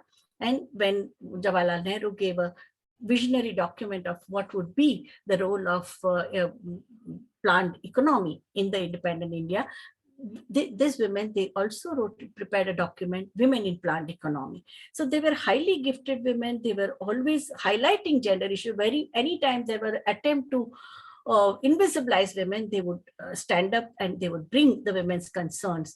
And that's what we see, that whether it was a Sakar Andolan where Gandhiji did not want women to join Dandi March, it was women like Sarojini Naidu, Kamala Devi Chattopadhyay who started walking in front of Gandhiji, because Gandhiji said that whenever they want, British police would want to humiliate freedom fighters, they would pull the pallu of women, and that is a very insulting in Indian context, in the South Asian context, anybody touching your pallu. So he said, why do you want to subject yourself to this kind of humiliation? Then Sarojini Naidu, Kamala Devi Chattopadhyay told Gandhiji that if they do such thing, if they attack our honor, it is they should be ashamed. Why should we? In fact, they started walking ahead. You can see in this picture, Sarojini Naidu is walking ahead, and there is a British police next to Sarojini Naidu. But Sarojini Naidu is protecting Gandhiji, that if police repression takes place, I will take the attack. I will take the blows. I will not allow you to be harmed. No? So that is the kind of courage these women had, and they did not blindly obey this. There was a time where even to sit on a chair, you needed to have a certificate. So British, I have given you the documentary evidence that so and so person is allowed to sit on the chair. That was given by the British. So that was the kind of degradation colonial rule had in the day-to-day life. And these women, they defied this. And not only that, they quoted arrest and they addressed public rallies, but they also highlighted women's issue. If you read the correspondence between Gandhiji and Rajkumari Amrit Kaur, almost all the issues with the new women's movement, as current women's movement is taking up, whether it's a sharing of housework, valuation of unpaid work, or care work, or equal treatment for son and daughter, a question of dowry, or question of why daughters is neglected and why daughters' birth is mourned in our culture. So the question of women's status, girls' status in the society, in the community were discussed. Person like Usha Mehta, she was at the age of 12, she became active in the freedom movement. She built the Vanar Sena, the monkey brigade, because if any adult person would carry the messages from one leader to other leader or take letters, they would be caught by the police, by the British police. So the children, they were the messengers. They would either mug up the message or take the letter from one leader to other. So the monkey brigade played a very important role. Gandhiji trained them. Usha Ben was a leader of that monkey brigade, and she also started underground radio for conveying the messages of freedom movement, which were, and various actions which were taking place in different parts of the country, in such a big country. And she was arrested for and also imprisoned for a long time. Captain Lakshmi Sehgal, she played very important role in the Indian National Army. It was Subhash Chandra Bose who gave a title of Captain Lakshmi. And even after freedom, India's independence, she remained very, very active till she passed away in 1981. And here I quote that freedom comes in three forms. First is a political emancipation from the conqueror. Second is the economic emancipation. And third is a social emancipation. India has only achieved first at the time of independence. This is what Captain Lakshmi had to say. She was a medical professional. She was a doctor by profession, and she continued working for the working class women, toiling poor. And she was one of the founders of All India Democratic Women's Organization, IDWA, in 1981.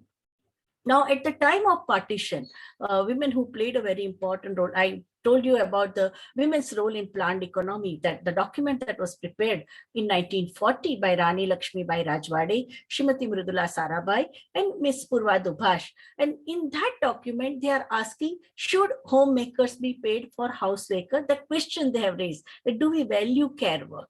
No, so they were so much ahead of their time.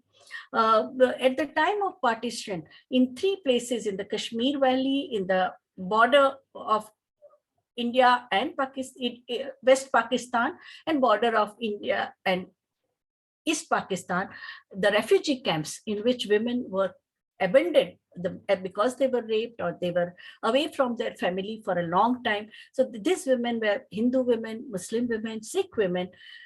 And these 3 women, the women who managed these refugee camps, Hansa Mehta, Pushpaben Mehta, the woman in black sari, she was Pushpaben Mehta, and Kamraben Patel. Now, all 3 of them played a very, very important role in getting Central Social Welfare Board formed, because women who were abandoned by their own families, they prevailed upon Prime Minister Jawaharlal Nehru and say that we don't want, when they were offered ministerial berth, they said, we don't want ministerial berth, but if you respect our work, then start, it is the duty of the state to look after the women who are disowned by their own families. And that's how Central Social Welfare Board was created. And the 4 crore rupees were allocated in 1950, in the very first year. So repatriation of women and children from the refugee camps at the time of partition, which was done, and they had only one tool with them, that was All India Radio, because they were making announcement. Otherwise, with such a limited resources, these women managed to rehabilitate women who were abandoned by their own families. When it came to Constituent Assembly, like 15 women played a very important role in formation of Constitution of India. Similarly, in Pakistan, Madam Liaquat, first Prime Minister's wife, she played a pivotal role in formation of Constitution of Pakistan. And in both here, India and in Pakistan, women got right to vote. So the journey that began in 19th century social reform movement culminated in 20th century freedom movement, resulted in a constitutional guarantees of equality, freedom, equal opportunity for women, irrespective of their class, caste, creed, race, religion, and under the leadership of Dr. Babasaheb Ambedkar. These women, their social locations were very different. They came from a different cultural caste or economic background. But when it came to freedom movement and when it came to serve nation building, they all had a united opinion. In that, there is a special mention needs to be there about Dakshayani Velayuddin, who was from a Pulaya community. She was, and you know that in Kerala at that time, women were not even allowed to cover their chest. There was a big agitation by the non-Brahmin movement against the atrocious laws created, and even the breast tax was imposed by the king, and they opposed that. Dakshayani was, her brother was very active in the freedom movement. He encouraged his younger sister to study and be active. She became prominent public personality. Gandhiji spotted her. She was included in the Constituent Assembly, and she, the writings of Dakshayani were so powerful. And here she says, and I quote, "We should not make ourselves the laughing stock of our future generations by harping on separatism. Communalism, whether Harijan, Christian, Muslim, or Sikh, is opposed to nationalism. What we want is not the kind of safeguards, it is the moral safeguard that gives real protection to the underdogs in this country." So clear about her perspective that why we need to have a national integration and also secular humanism. Now coming to the new phase, like in the post-independence period, what we saw that majority of women who had taken part in the freedom movement, those who were more articulate and took a leadership role, they got absorbed either in active politics or in administration or institution building, educational institution, social reform institution. Person like Kamala Devi Chattopadhyay, they formed Khadi and village industry in India. This thing, but by and large, there was a complacency that women have enjoy better status because of the visibility of middle-class women in South Asia, whether it was Sri Lanka or Bangladesh or India or Nepal, middle-class women were visible in the public life. But it was in 1970s that we saw that new upsurge came, and so many young educated women, college-going women, girls, they became active in a solidarity for Vietnam Revolution in 1970. And it was global movement, not only in India, but all over the world. Everyone was enraged by a mighty American imperialism attacking a tiny little country in Indochina, Vietnam, and this particular poster where a woman, a Vietnamese woman, farm woman, she has this is more stylized painting, but the original photograph which sensitized global youth was a woman looking at the sky where there is a plane which is throwing bombs. There are tears in her eyes. She has a sickle in one hand and rifle in another hand, and there is a baby at the back. And that was black and white picture was so powerful that it enraged youth all over the world. And there was a very strong movement for solidarity for the liberation struggles against the imperialist war. And effort of the UN also, UN established ECOSOC. There was a women's movement was coming up. Women, those who took part in several liberation struggles and social movements, they felt that women's issues were left behind, and they were always subsumed in the larger transformatory processes. And they said that women's issues can wait. That was the mindset. And it was in this context that the new women's liberation movement came into being all over the world, including in South Asia. And UN Declaration of 1975 with the motto of equality, development, and peace also made the official discourses in South Asian countries. So at one level, there was a pressure from below, and on the other level, there were at a official level also things were happening. I would just briefly tell you that there, as we told you in the beginning, and also Dr. Pujari also told that in the last 200 years of feminist movement, what we have seen, she talked about Mary Wollstonecraft because that is considered by the pioneering landmark contribution so far as the written history of feminism is concerned. So there have been liberal feminists, in those who focus on constitutional guarantees of equal treatment for men and women. They were called liberal feminists. Marxist feminists, those who locate women's subordination in the class contradiction. Radical feminists, which became very powerful in this late 70s, they consider patriarchy as the main culprit for women's wars. And radical feminists believe that abolition of patriarchy will liberate everyone from the unjust society, which is based on double standards of sexual morality, which are permeated through social norms and structures and systems and institutions. Socialist feminists, this trend is extremely powerful in South Asia, which believes in women's predicament are determined by complex interplay of caste, class, race, religion, ethnicity, and patriarchy. I think it is very much close to what the approach of intersectionality that now it has become extremely popular. The word intersectionality at that time was not used, but it was said that the complex interplay of forces has the need for deconstruction of patriarchy in a different socio-cultural, geographical, and political and historical context. So you need to see patriarchy, situate patriarchy in a different context. It manifests in a different way in terms of control over sexuality, fertility, labor, and dignity of women. Psychoanalytical feminist focuses on individual journeys and that women they arrive at, which determines their mental makeup and internalization of values of the people. And they also critique Freud for its misogyny. I think Leena told us, gave the example and pictures of how Freud,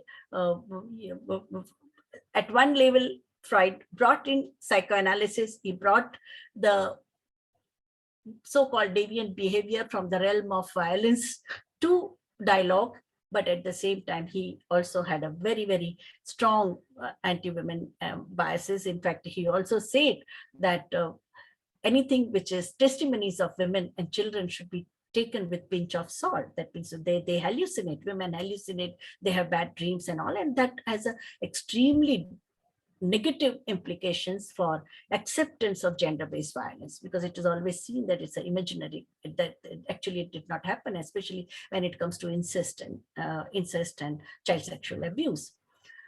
So, but psychoanalytical feminists don't throw baby with bathwater. So Freud, when it comes to psychoanalysis and the childhood experiences, that first 5 years of a person play a very important role in determining rest of the life.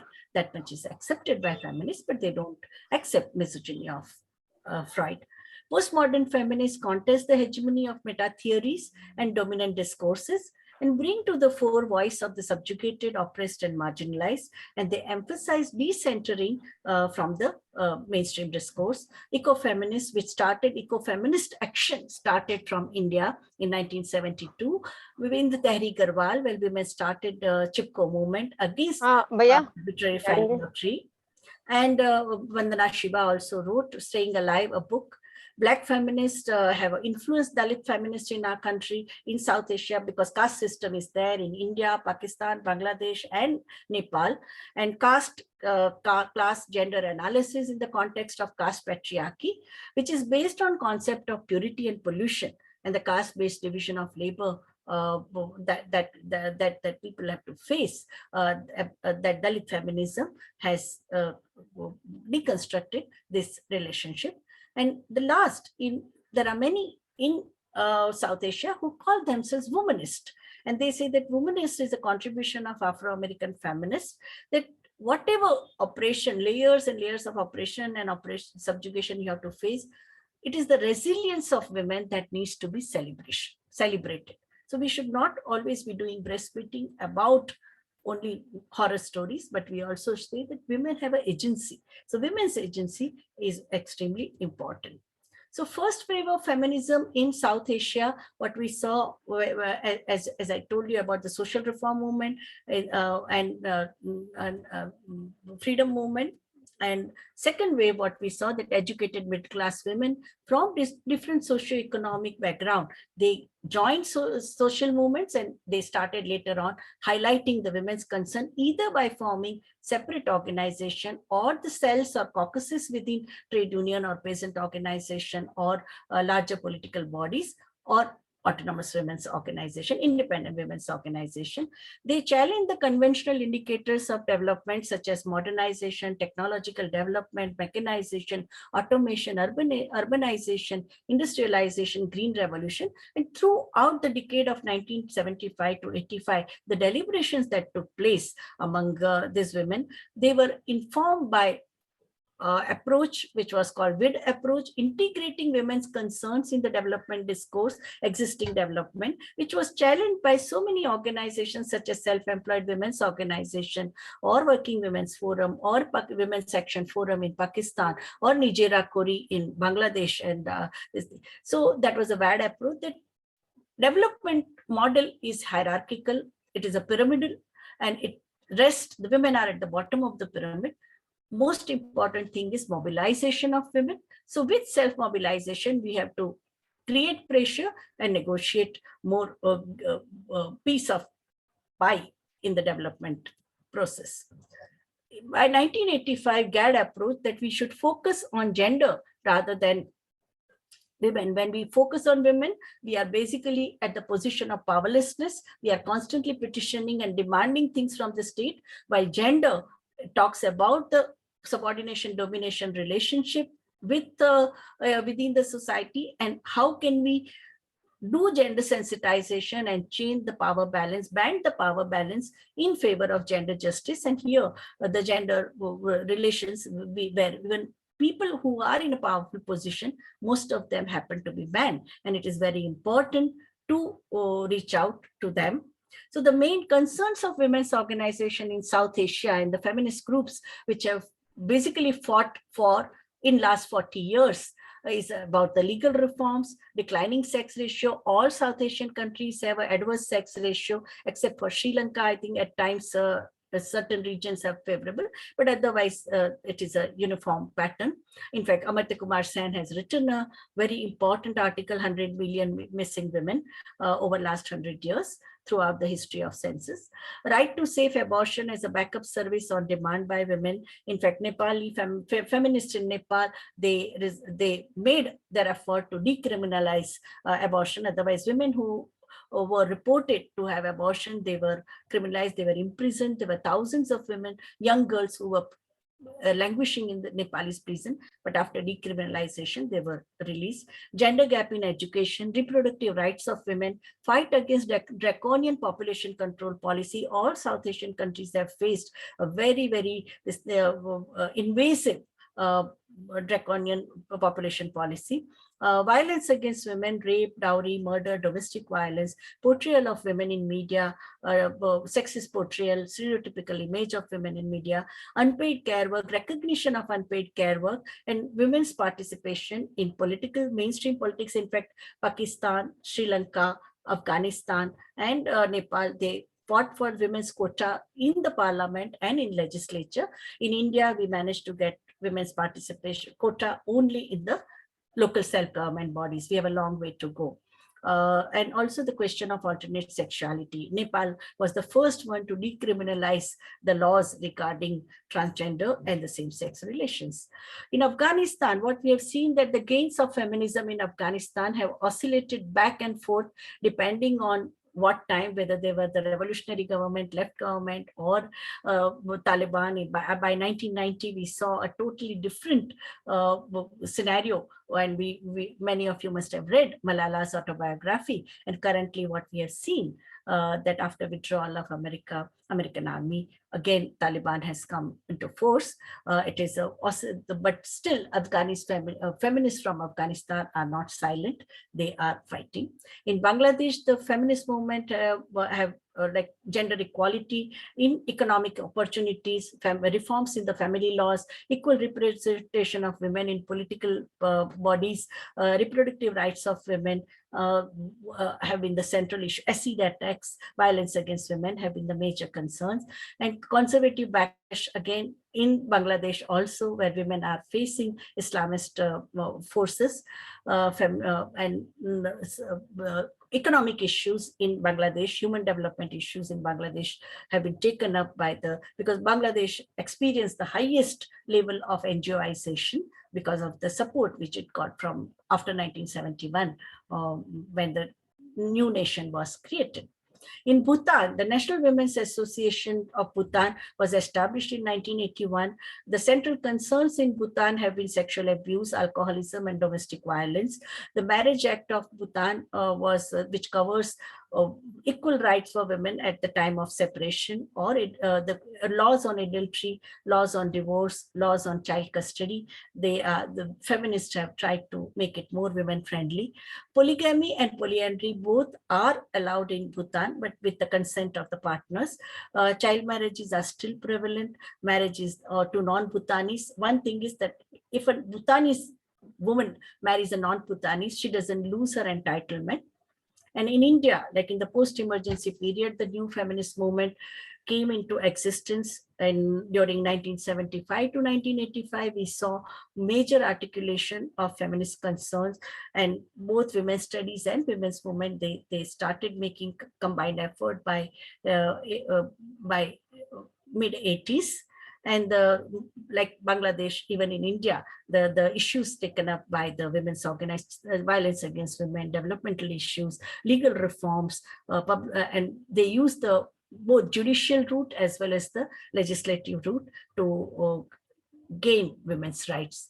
In Pakistan, it is colonialism, nationalism, dictatorship, democracy, neoliberalism, and the global war on terror that shaped the feminist activism and women's rights in Pakistan. Pakistani women, they form organizations like All Pakistan Women's Movement, Shirkatgah, or Women's Action Forum, which was formed in 1981. They spearheaded feminist movement. And even in Sindh region, there was a strong women farmers movement. And currently, Pakistan is also, feminism is also facing the backlash from both market fundamentalism because of the neoliberal policies and religious fundamentalism. In Nepal, the century of struggle by Nepali feminist movement last 100 years, what I've seen, Nepal accepted CEDAW, and Constitution of Nepal in 2015 was a landmark for women. Women feminists had played very important role in the constitution making process of Nepal.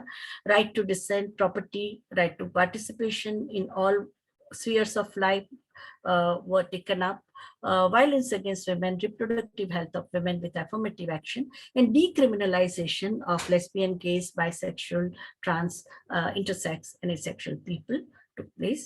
Sri Lanka, again, we saw it was the revolutionary student movements in the early 70s and the youth movement that energized so many young educated women to take part in the public sphere. And from there, the feminist mobilizations for economic rights, political participation, gender-based violence, peace building, peacekeeping, peacemaking at the time of ethnic tension that happened. And in Maldives, we don't see a very articulate feminist expression. But currently what we have seen that after the pandemic, we have seen that women who have faced income losses or gender-based violence has escalated and domestic violence is escalated. Maldives has come up with a strategic action plan from the 2019 to 2023, and where the increasing economic participation of women, women's representation in government, of prevention of sexual harassment and domestic violence, these 4 issues have become a priority in the policies of the country. So the new strategies that women feminists in South Asia have used is basically the combination of theory and praxis. I think Leena also hammered it again several times, so did I. Qualitative research, grounded theory, deprivatization of knowledge. You should not be sit like a cobra on the knowledge. You have to reach out to people. Whatever collective wisdom has emerged as a result of feminist praxis and feminist theorization must be shared. Communication through songs, folk tales, dances, street theater, and creation of special interest groups to challenge patriarchal control, and catchy slogans such as personal is political or peace begins. When the world leaders talk about world peace, the feminists in South Asia always say peace begins from home. Sisterhood is powerful is challenged by Dalit feminists, but still it is popular. Women united will never be defeated is a slogan borrowed from Latin American feminists. And South Asian feminists believe in networks, with a local level network, state, national, regional, and global networks. And they have taken up the wide range of more or less the pattern in all 8 countries is that the kind of issues that they have taken, land and housing rights, or single women's special issues, violence against women, and political participation of women.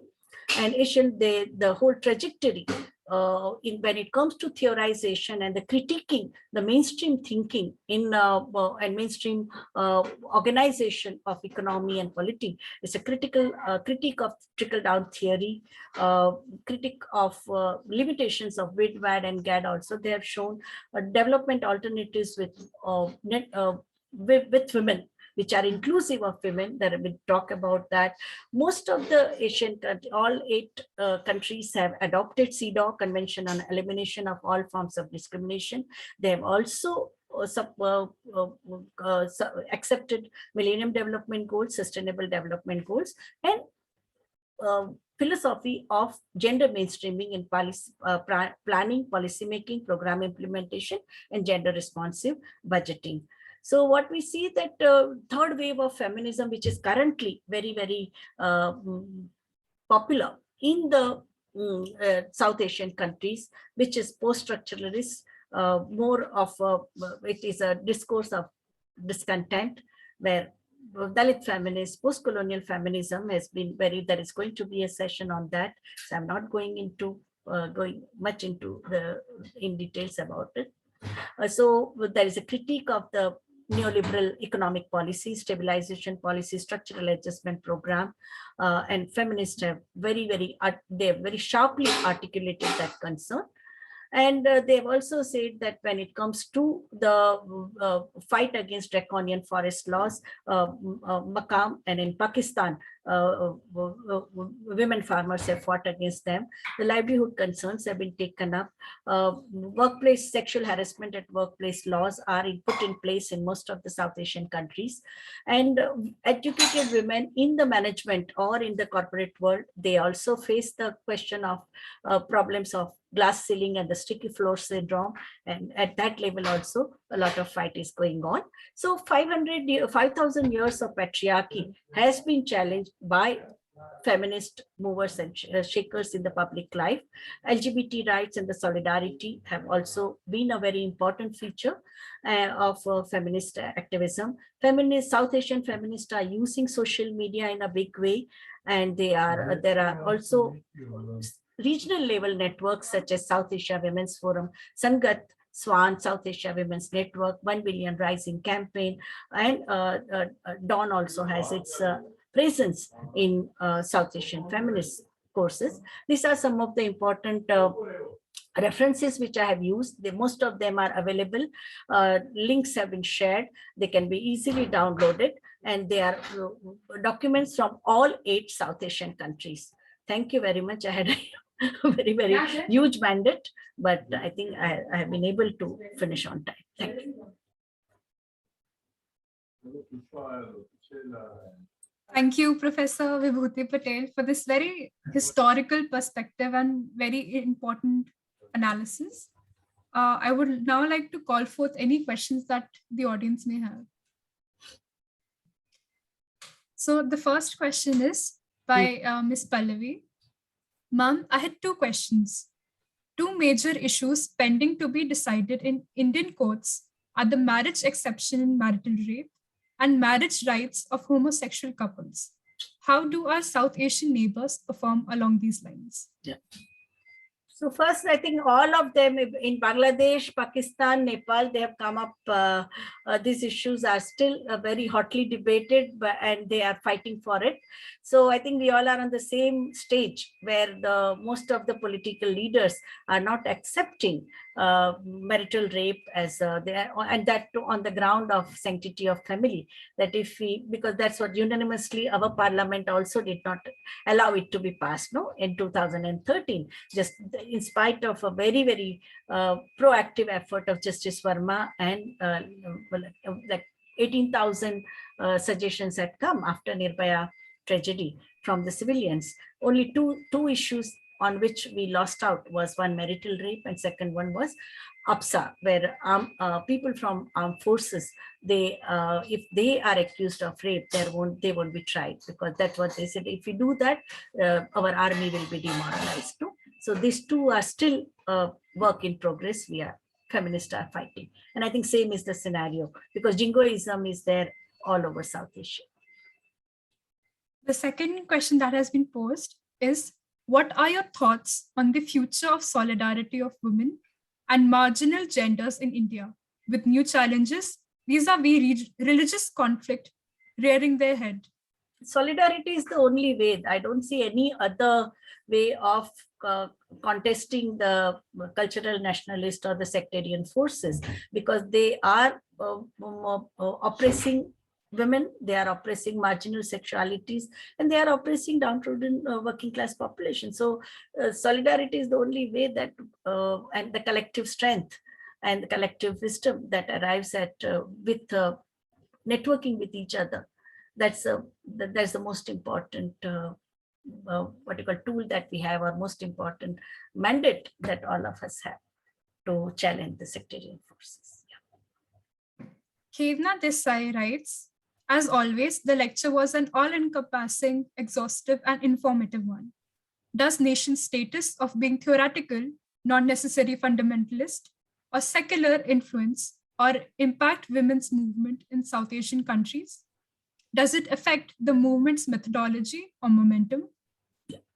In fact, as you know, that in Pakistan, the major struggle, or most in last 40 years, the major struggles of women have been around identity politics. A 62-year-old woman, Shahbanu, who was given 135 rupees of maintenance, and you have 1 lakh people coming out, Islam Khatre mein hai, and as against that Hinduism Khatre mein hai. So that kind of a backlash that you face, or each and every time religious, all Asian countries have, all South Asian countries also have a religion-based family laws, whether you are in Bangladesh or Nepal or Gujarat, India or Pakistan or Sri Lanka, where you this kind of a customary laws and family laws have played pivotal role in most intimate areas of women's lives, namely marriage, divorce, custody of child, right to your entitlements, your property rights, your right to stay in a matrimonial home, your right to stay in a parental home, your child custody. Everything is dependent on where you belong. And so in that context, yes, it does play a very important, if you don't have secular humanity, if we did not have, why these days we have to, we have to fight each battle only by using Article 14, 15, 16, because we have the Constitution, fundamental rights of equality, liberty, and equal opportunity. That becomes the touchstone for any struggle that women have. In fact, if we go by the legislative route, we won't get anything. What happened about marital rape, same thing will happen in the parliament, because our parliamentarians and the political leaders are not for women's liberation. So it is this, every time women's groups, why public interest litigations have been filed since 1970 for each and every women's issue, it is women are going to the high courts or Supreme Courts. So we have to use the judicial route, because judiciary will go by the Constitution. It's extremely important that we have secular, humanist, and egalitarian laws, all labor laws, criminal laws, and family laws. Dangmani Rao asks, what we see in India and most of South Asia is that A, the women's movement has engaged with the state in demanding legislative and policy benefits, and B, NGOization of movements since the 90s. Yeah. How do you critique the lack of political and mass impact of the feminist movement and the way forward? I think it's simultaneously. There is NGOization after 1985, yes, but at the same time, political movement organizations are also there. They are existing simultaneously. And after more restrictions on foreign funding, it's not only in India, it's in Pakistan and Bangladesh also. There has been de-NGOization. But even after de-NGOization, women's work has not stopped. Okay, so it is not that they only when money is pumped in, they are working. They are not. They are committed. It is the ideological commitment which galvanizes them into action. No, so that's the only hope. Like, see, how do you see a person like Malala under extremely adverse condition? Even when she was shot at, she did not stop her work of right to education. No. So I think that is the spirit you see even in Sri Lanka, when at the peak of ethnic tension which Sri Lanka faced between Sinhala and Tamil, this thing, feminists did not stop working. So many of them lost their lives. So many of them had to leave the place, and they faced tremendous backlash. But that has not stopped feminists from their action, from their articulation, from the public pronouncements they have made. And I think here lies the strength of feminist collective action. And I think the next lecture by Professor Manisha Desai on transnational feminism will, I think, give you many more evidences. Sweta Rupa Mishra asks, Indian tradition has long been questionable and suppressing for women. How do you propose we march forward while conserving India's rich heritage? That's what my today's presentation started with. No, that whatever rich heritage, liberatory aspects in our culture are there. When it comes to aesthetics, when it comes to art and craft, when it comes to historical role models that we have, tradition of Bhakti movement, all that we have to preserve. Yes. Only the antiquated and barbaric customs and inegalitarian ethos that we have to fight against. So declining, that's what I said, that has been the agenda of feminist movement, that right from fighting against declining sex ratio or child marriage or gender-based violence, we are fighting against. And if it goes in the name of culture, like honor crimes, we are opposed to it, and we fight against it. But at the same time, our roots are in our soil. Yeah. Shilpa Hatyangidi asks, thank you for your profound lecture, dear ma'am. I am keen to know some Indian theories of feminism. Yeah. So feminism, as I said, that in the Indian theories of feminism is anyone who is fighting individually or collectively against any form of oppression, exploitation, degradation, subjugation is considered as a feminist. And that we are seeing right from the 12th century. So it is the feminist theories are epistemological. They have a global appeal. So we just can't say that no one country or one region can have a monopoly over it. That was all from the questions from the audience. Thank you, ma'am, for answering them. If you could conclude your lecture in another 5 minutes. Yeah, no, now I think I have exceeded my time limit. So let Professor Manisha decide. Okay, thank you. Okay. Thank you so much for that very enlightening and enriching lecture, ma'am. Yeah. I would now like to invite Professor Manisha Desai for her lecture on transnational feminism. Please unmute yourself, Professor Desai. Yeah, I also have a PowerPoint. Would it be possible for me to show that? Yes. Yes, ma'am.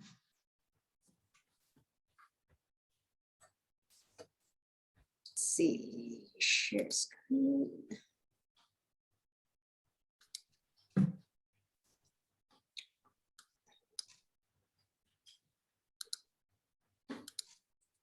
I'm not able to.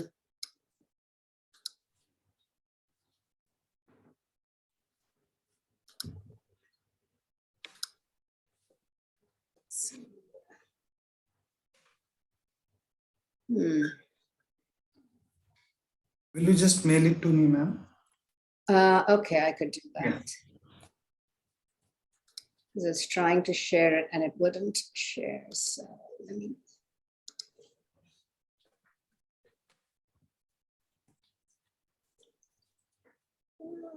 Okay. Sorry. Give me just a second. I'll send it to you and then I'll get started.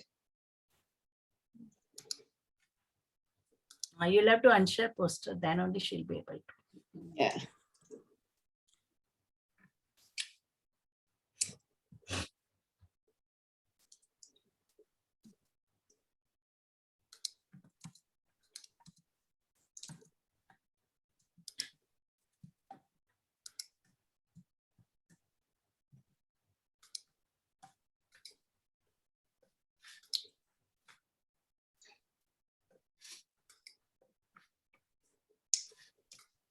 Okay, well, the PowerPoint makes its way I think there. you'll have to unshare, then you are watching Dr. Arjun Kumar's screen. So unless you unshare, she Yes, won't ma'am be able is to. emailing it to me. I will bring that. Yeah. Yeah, ma'am, please proceed. Yes.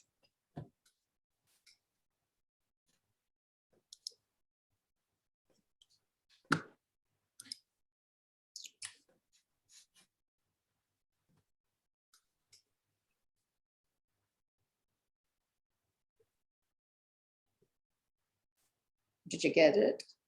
Yeah. I got it. Great. So good evening to all of you, and thank you to everyone for inviting me to do this presentation. And I look forward to sharing the research I've been doing for several decades now, and also engaging you in conversation. And I thought it might be easier to have a little PowerPoint presentation, so that it would be, because I'm going to, within limited time, I'm going to try and cover, 3 decades of history of transnational feminism as an analytic. Great, thank you. So will I be able to navigate the slides, or will you have to do it? I will do it. You just. Yes, if you could go to the next slide, please. So what I want to, this is just an outline in terms of definitions, some origins, different forms and sites of transnational feminisms, contributions, challenges, and way forward. So this is just to give you a quick overview of the presentation. Next, please. And so I want to first sort of clarify that when we talk about transnational feminism, I want to differentiate between transnational feminism as an analytic, that is a framework to understand what is going on in terms of women's movement and actually existing transnational women's movements, right? So there's praxis and then there's analytics. And both of these have a little different history. So in terms of transnational feminism, if you think about it as activism that transnational borders, in terms of issues that are addressed, actors involved, and strategies and methods used, then we have, two different ways of thinking about it. The next slide, please. So the history of transnational feminism as activism, one can almost date it back to the 19th century when we had abolitionists, whether in the global north working, between the US, UK, you had suffragists also working for women's rights. There's socialist feminism. All right. So in that sense, all the way from the mid 19th century to early 20th century, you have women working across borders around issues for women's rights, but also around abolition of slavery. But what you have, though, is it tended to be primarily women from the global north, not exclusively, also women from Latin America to some extent, from India as well. But in one way, it was very much, women from a certain segment of society who were working together, right? And it was, really towards the later part of the mid and later 20th century that transnational feminist activism kind of begins to go across different classes and different countries. So it doesn't become unidirectional, it becomes multidirectional rather than just from the north to the south. You have lots of different kinds of feminisms coming together. And so transnational feminism then from the 20th century, particularly mid 20th century, really begins to go across. And when I said transnational feminism that transcends border, it's also women working together, but also women being informed. So sometimes transnational feminism doesn't always mean that you're working together with women in different parts of the countries. It means that you are in conversation, you're in dialogue, and you might be influenced. So it's not always working in solidarity around a particular issue. That kind of feminism also exists today through networks where everybody works. So for example, I came in just very late at Vibhuti's talk, but she was talking about the Billion Women Rising. Now that's, an issue that everybody's taking up in their own ways in different parts of the world. So there are issues around which women come together, but there are also ways in which women from around the world are influenced by each other. So when you think about it, there are also all these other terms that one needs to think about. For example, third world feminism, international feminism, global feminism, and transnational feminism. And they all have their own specific history in terms of the political context in which they emerged and how what was going on around the world also shaped it. So for example, just to give you third world feminism, that really is kind of a Cold War geopolitics when the world was mapped into first world, second world, third world. And then women from the third world are, of course, women from Asia, Africa, and Latin America, the second world being the then Soviet Union and its satellite countries, the first world being, the West, right? But third world feminism was also something that emerged in the US among African-American women in solidarity with women in the then third world, right? Then you have international feminism that kind of transcends the notion of this geopolitical divide. And then of course, people also talk about global feminism, which of course in some ways is a misnomer. The globe doesn't exist, but if you think about global in terms of feminism everywhere, then yes, feminism today exists globally. So in that sense, so these are just kind of terminologies that I wanted to clarify a bit, and happy to go over some of that, during Q&A. But transnational feminism also means that there were new actors and new kinds of political organizations. So for example, new transnational networks, new forms of, decentralized, not, decision-making, new collectives, new gatherings, and also different kinds of strategies and alliances emerge within transnational feminisms. Next slide, please. And so what I want to talk about today also focus on are different kinds of transnational feminisms. And I'm going to talk about just three, but this doesn't exhaust the possibilities. One is the transnational feminist activism that developed around the UN conferences, starting in 1975 and going up to 1995. There were three. So the first International Women's Year was declared by the UN in 1975. There was a conference in Mexico City. Then there was International Women's Decade, and there were two other conferences, one in 1980 in Copenhagen, 1985 in Nairobi, and then the fourth one was in Beijing in 1995. And those conferences, just because of the way the UN works, there were regional conferences, there were preparatory conferences at the national level. And so that brought together a lot of women within countries, across the region, and then at the global gatherings at these 4 conferences. So that was a very important site. But at that site, women also realized that most of the women who traveled to UN conferences tended to be those with resources, and there wasn't place for women who could not necessarily travel. And so you have then the emergence of transnational grassroots activism, where there was a interaction among women from the grassroots working with each other. And that also had a very long trajectory. And finally, there was transnational activism around global justice, which is that feminists making an intervention in other global gatherings, like the World Social Forum, for example. Right? So you have sort of feminists working at multiple sites. And so you think about transnational feminism, it's not one site, there are multiple sites, and there are multiple ways in which feminists have been engaging each other. Next slide, please. And so just, a very quick transnational feminism at the UN, as I mentioned, there were 4 world conferences.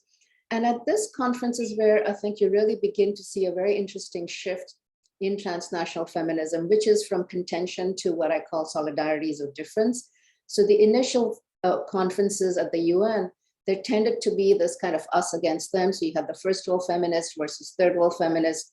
In that, third world feminists said issues of poverty, development are also feminist issues, not just issues of gender equality per se. Then, you had issues around sexuality that emerged in 1980. But it was really, I think, in the Nairobi conference in 1985 that we begin to kind of move from contention to recognizing that women's issues are not the same everywhere, yet women are oppressed everywhere. And so recognizing the differences in patriarchies in local contexts, and also recognizing that therefore feminists are going to organize differently around different methods, but that doesn't mean that there is, one kind of feminism. And that's when you kind of begin to see the plurality of feminisms. Nobody talks about feminism today as one theory or praxis, but there are multiple feminisms. You talk about solidarities of difference. And I think one of the reasons that emerges in 1985 is by then we had a decade-long experience of feminists from different parts of the world meeting and seeing and kind of recognizing and respecting that there were different ways. And I think what also made a big difference is place matters. So the other conference was in Mexico City, Copenhagen, in Nairobi for the first time. When these conferences move around, who comes to these conferences matters. So when it was in Africa, there were a lot more women from Africa, from Asia, from Latin America. When it was, in other places, women couldn't travel as much. So I think when you have a big presence of people from countries that were former colonies, you kind of begin to see a different dynamic. And so you see solidarities of difference emerge in 85. And by the time then you go to Beijing in 1995, there is this recognition of difference. There is a recognition that feminisms operate differently and are organized differently, even though they might be about, in some ways, gender justice overarchingly. Next slide, please. And what were some of the achievements of this transnational feminism at the UN site? Right? There was a very big, and what's come to be called the global gender equality regime does emerge from this movement around the UN, which means that most countries, sign CEDAW, which is the Convention on the Elimination of All Forms of Discrimination Against Women. That comes out from that at the beginning of that decade. You also have most countries have women's ministries, laws, policies, machineries that are in place. And so as a result from this site of the UN, even though it was problematic, you do have a recognition that women everywhere are second-class citizens, that you need to have both the state intervention in addressing some women's inequalities. So you have that emerge from that. And then transnational feminism as a theoretical and political perspective, the second part that I was saying, also kind of emerges around 1990 from this global gathering of women around the UN conferences. Next slide, please. So, but there were also a lot of challenges of this transnational feminism that happens at the UN, mostly that it continued inequalities on the ground were not addressed because the UN is an intergovernmental body and it only succeeds to the extent that any particular state is going to make commitments. So even though India is a signatory to CEDAW, for example, and almost all South Asian countries are, what do they actually do in terms of resources on the ground is not something that the UN mandates, right? So even though it's a legal treaty and a binding treaty, which means that each country has to make a report every 5 years in terms of what it has accomplished, the state can always talk about all the reasons why it was able to do this, but not that. And there are lots of reservations. It's a technical term for how the state can essentially get away from doing things that it says it's going to do. And so because of lack of redistribution policies on the ground, whatever is achieved globally really has to be implemented on the ground in different countries. And so that kind of transformation of social structures and institutions hasn't happened anywhere. And that's kind of the fights that feminists everywhere are still fighting today in terms of changing how institutions work. Right?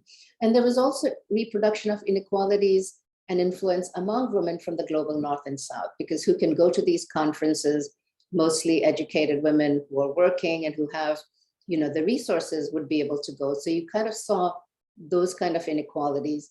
And, language, even though the UN functions in 5 languages, English ends up being the dominant language. So those who are English speakers kind of tend to have much more voice than some of the others.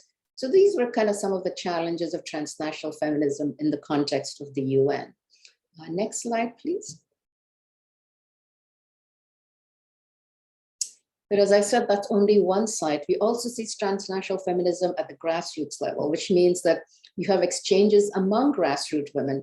And I'll just kind of give you a couple of examples. So for example, when the Gujarat earthquake happened in 2001, during in Gujarat, you also had grassroots women from Turkey and Indonesia who had also worked around grassroots efforts due to an earthquake come and share with women in Gujarat, right? So this was not now happening at the UN level. This was happening regionally around very specific issues like the earthquake. There's also, for example, a group of women who are slum dwellers, and there's the Slum Dwellers International and Shack Dwellers International. And these women who are in urban communities in Africa, Asia, Latin America, they meet with each other to share best practices. And so there's a lot of collaborative work happening at grassroots women's networks and institutions, which is, a whole different level. And one of the things you find is that there's a lot of communication to share and find with partners around the world. So there's not, ongoing big global gatherings, but there are much more, networks around specific issues and times. Next slide, please. And here, the kind of focus of the grassroots transnational feminist activism has really been about peer learning, right? So if you think about the transnational feminism at the UN as an intergovernmental body around policies and laws and international machinery and governmental and state machinery, here it's about peer learning, learning from each other in terms of what, for example, slum dwellers in South Africa were doing around the anti-globalization protests when, a lot of their electricity bills were cut, water was cut, how they were kind of figuring out ways to do that and sharing that with women in Latin America or women from Brazil, sharing with women in India. So this was happening really at the level of peer learning. And a lot of the solutions were local. So then you have, the global arena of the UN conferences and the transnational grassroots feminist activism is really about sharing local innovations and local solutions that may or may not always work, but actually it's a very different level. So you can already see that transnational feminism operates at a lot of different scales, even though it's about crossing borders. Next slide, please.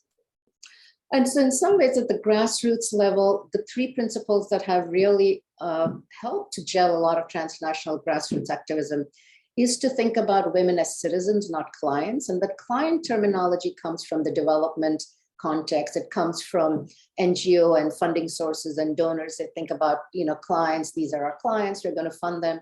And for transnational grassroots activists, it's really about citizens, that you have a right as a citizen to demand from your state and from others the kind of resources and the kind of changes that will enable you to live a life of dignity with rights. Secondly, local governments are seen as allies. So rather than the national state or the national, the global arena, you begin to work with municipal corporations, with local governments, because that's where a lot of politics happens. That's where a lot of life happens as well. And then the third part is transformation and redistribution of power. That is getting women, whether it's into, elections at the local level, transforming powers within their communities, within unions, a lot of the local ways in which women are part of their everyday lives. So those have been kind of the principles that are found in terms of when there's transnational feminism at the grassroots, they really function at a whole different level than the one that I just mentioned in terms of the UN. Next slide, please. And the successful strategies have always been around these three, which is collective action, but unless and until you take to the streets, and you disrupt business as usual, that's when people pay attention, right? And you could see what was happening, unfortunately, in, the US-Canada border with the truck drivers, right? Or what you can see, much more successful example of the farmers in India, who took to blocking the road in Delhi. So collective action really works in democracies. Of course, in places like Russia, Ukraine right now, collective action is almost unheard of, but even there, sometimes you do get protests. But collective action is really what has been transformative at the transnational grassroots level. The other is building capacity, and that's a term which I little cringe about because it comes again from the development sector, which is problematic.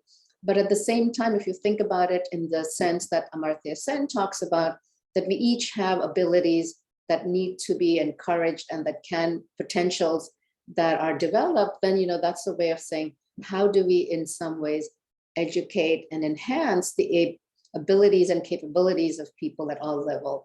And so a lot of grassroots transnational feminisms are about education, training for local women so that they can then facilitate and participate, including doing research. So kind of training them to become really, not only producers of knowledge, but producers of research that they can then share. So it's a whole different way of thinking about women at the local level, so that expertise doesn't come from the top down, but building expertise from the bottom up and across different levels.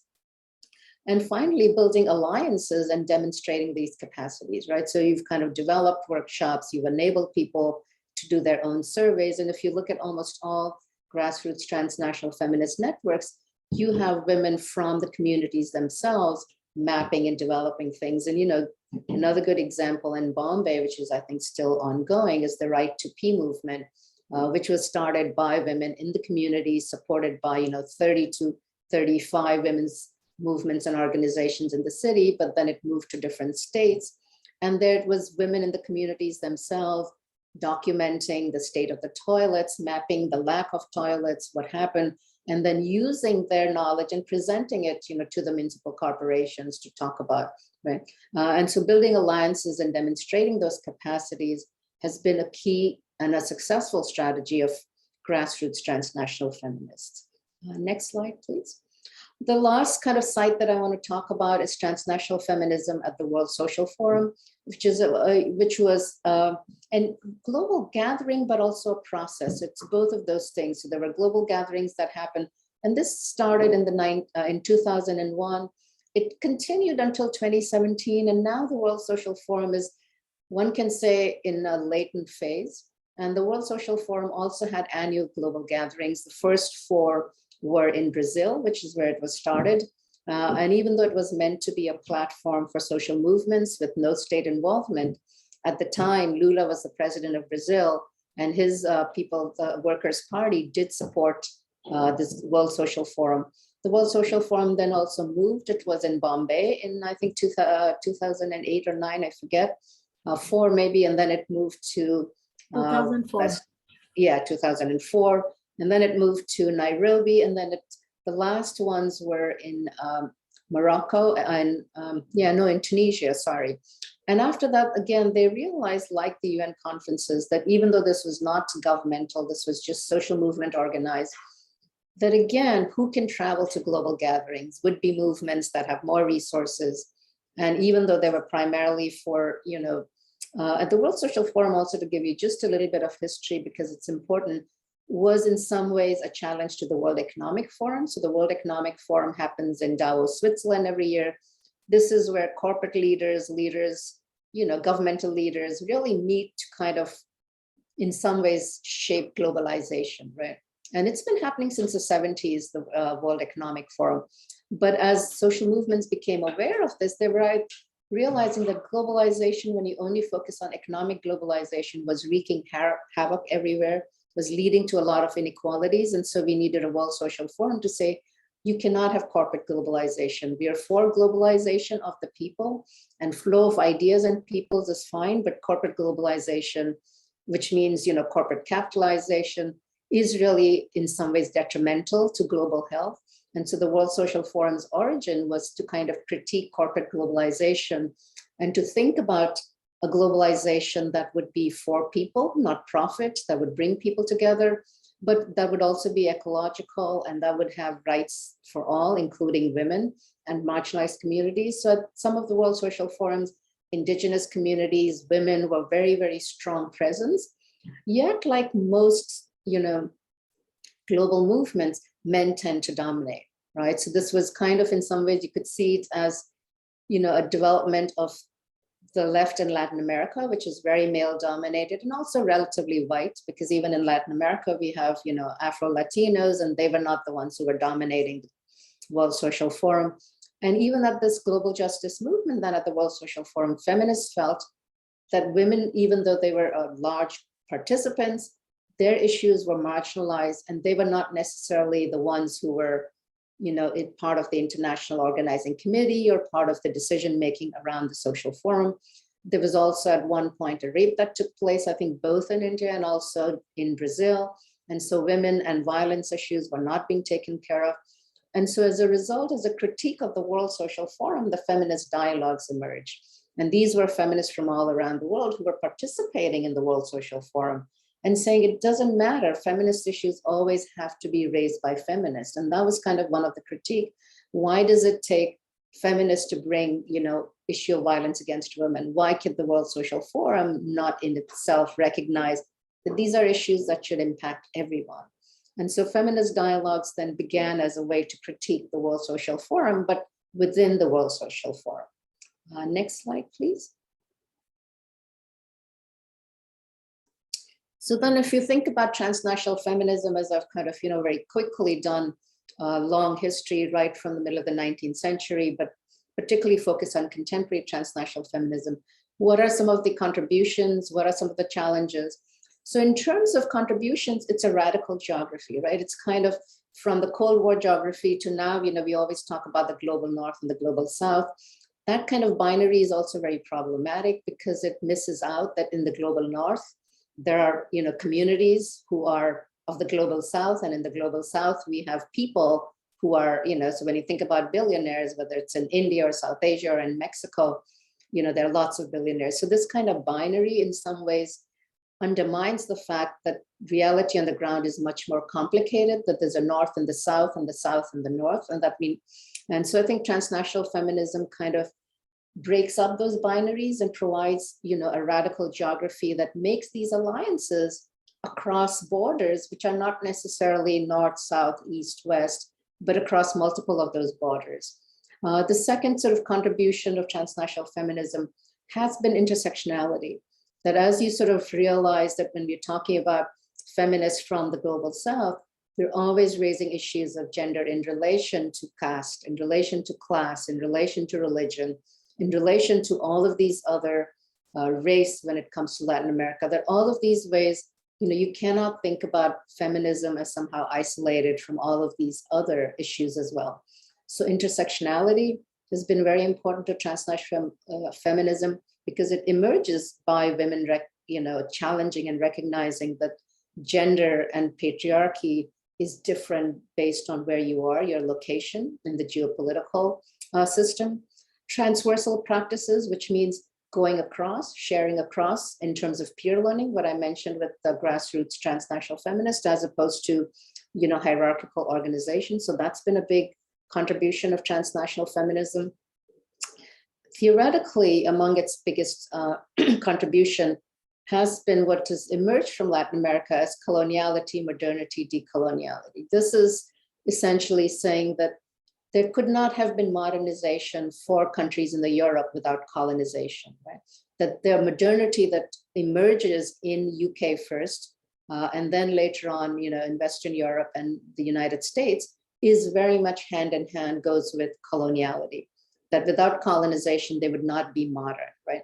Because very often in sociology, when you think about modernization, you think about somehow it's an endogenous process, that it was what was happening in, England or UK because of the scientific revolution, because of, all of the Enlightenment theories, that's why modernization happens, right? And these theories are saying that that contributes, but colonization also contributed to the modernization, and that we cannot separate these two.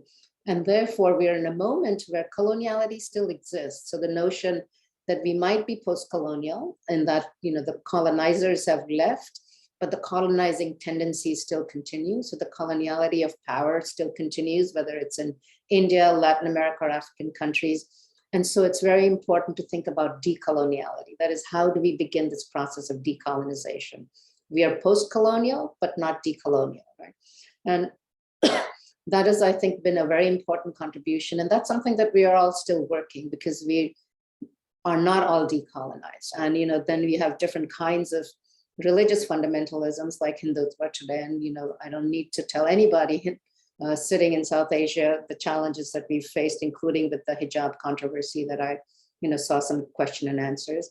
But at the same time, to some extent, it has reproduced inequalities as well, because as I've said, a lot of even the grassroots women are engaging in transnational feminism. It still is dominated by people who do have resources, even from the global South.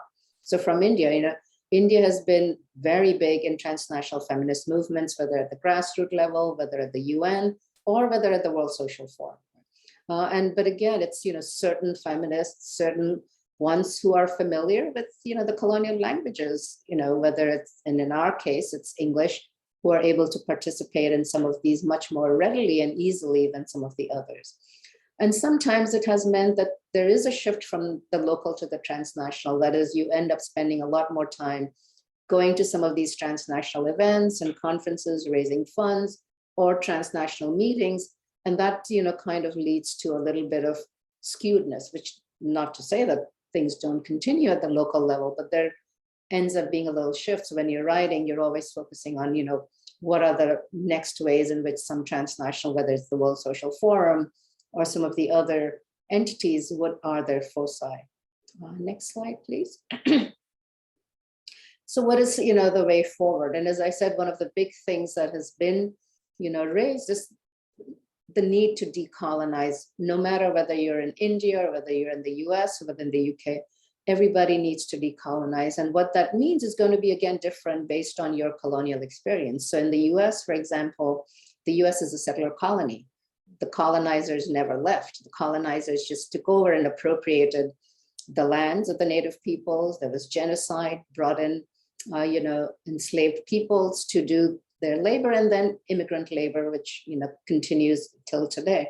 So the need to sort of decolonize both our analytic as well as our praxis, and how do we do that?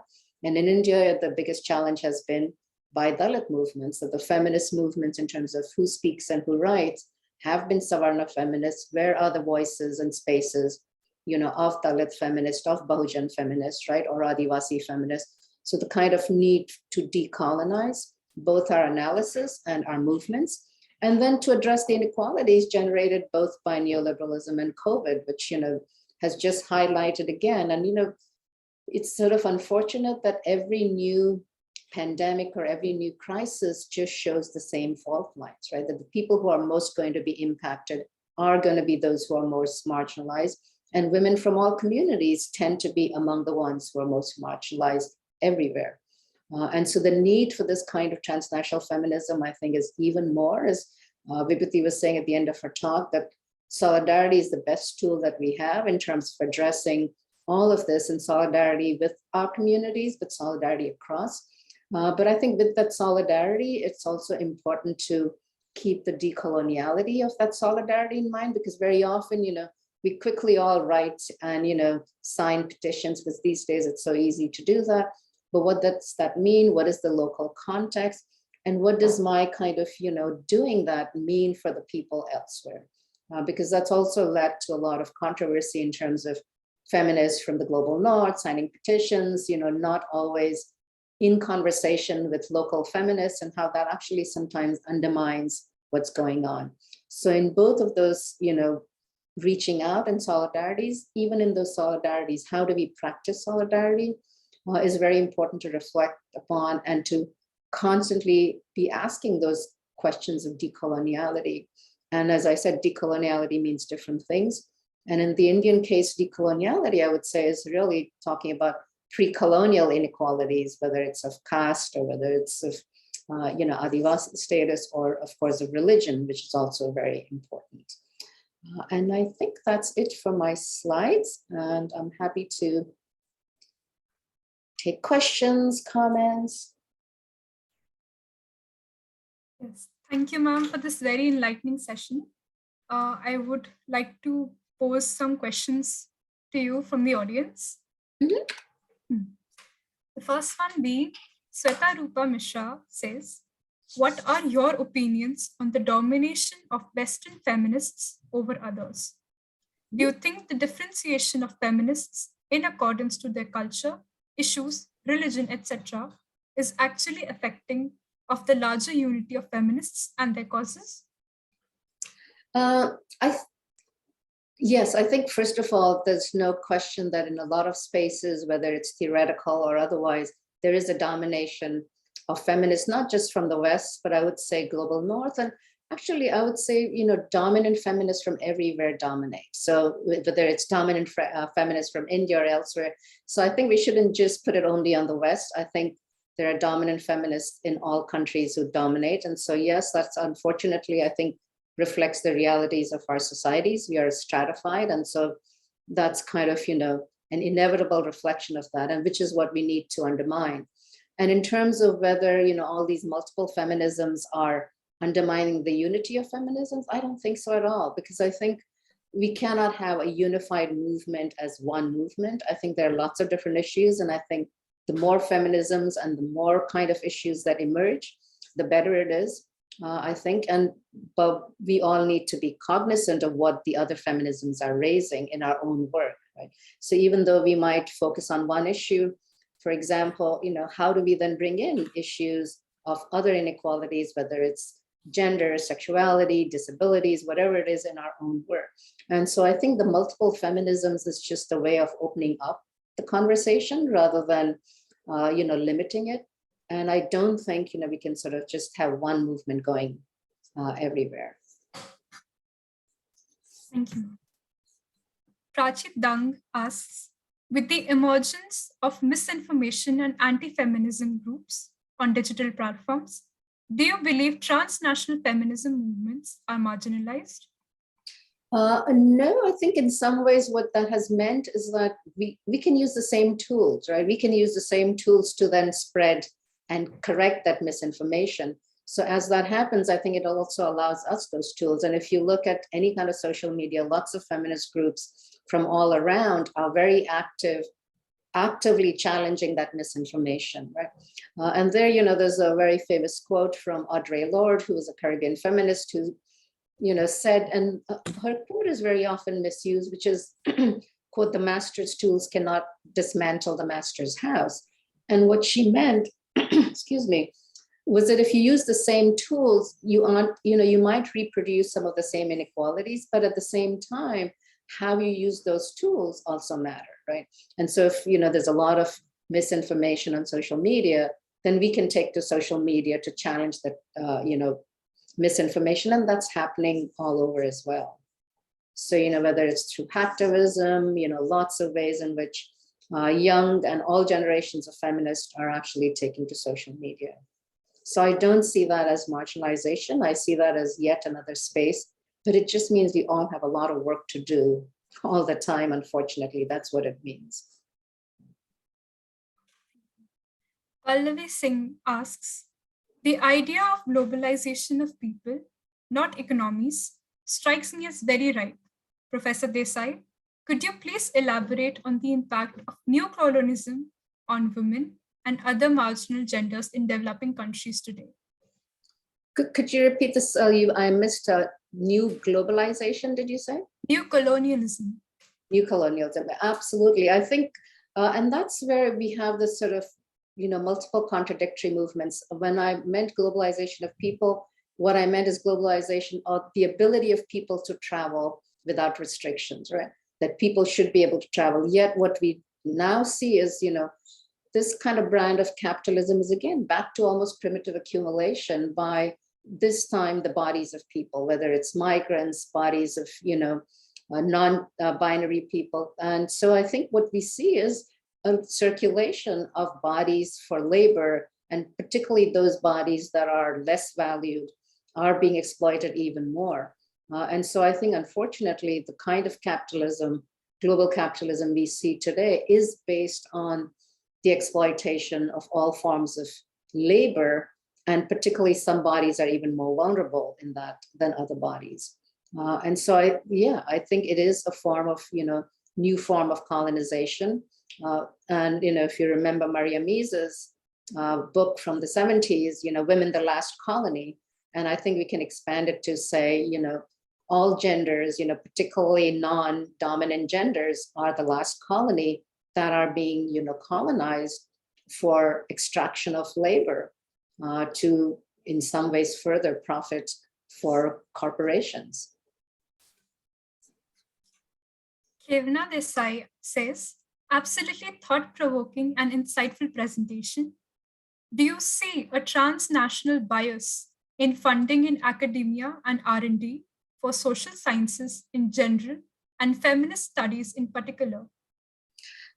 Yes, I think that is one of the unfortunate consequences I, mentioned in my last slide in terms of distribution of resources get, shifted from local to transnational. And from where I'm located in the US, that is definitely true that there's a lot more funding available if you're going to say you're going to collaborate with colleagues in India or, transnationally or in other places.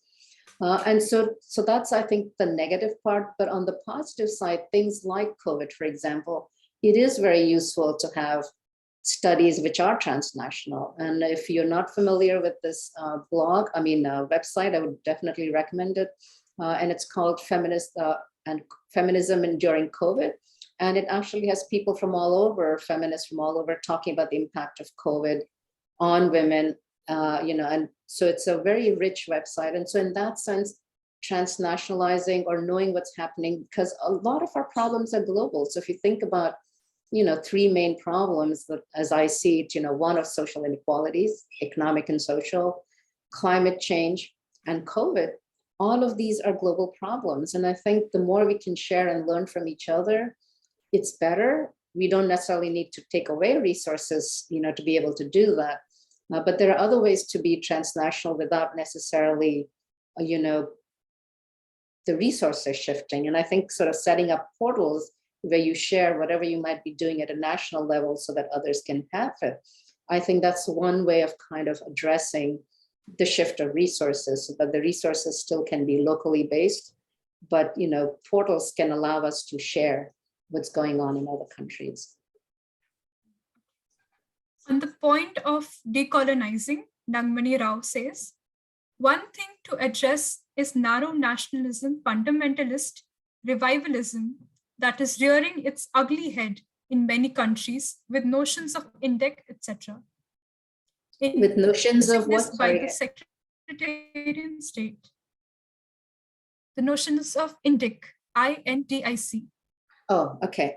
Yeah, and one of the, I absolutely agree. And it's also useful to sort of go back historically. And I've been sort of doing a little bit more writing on Savitribai Phule and Jyotirao Phule's work.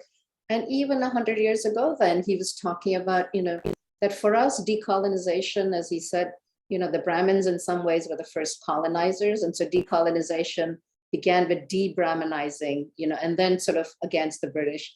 And so, we already have a very rich history telling us, 100 years ago, that you cannot have this kind of very narrow sectarian fundamentalist way or Brahminic way or Brahminic hegemony. And so this is not something new, but absolutely it is something that we have to challenge. And I think that's kind of what I mean by the decoloniality, is that whatever form it takes, and in India, it's not just that. In India, it is about the domination, of the upper caste and the Hindutva project. So.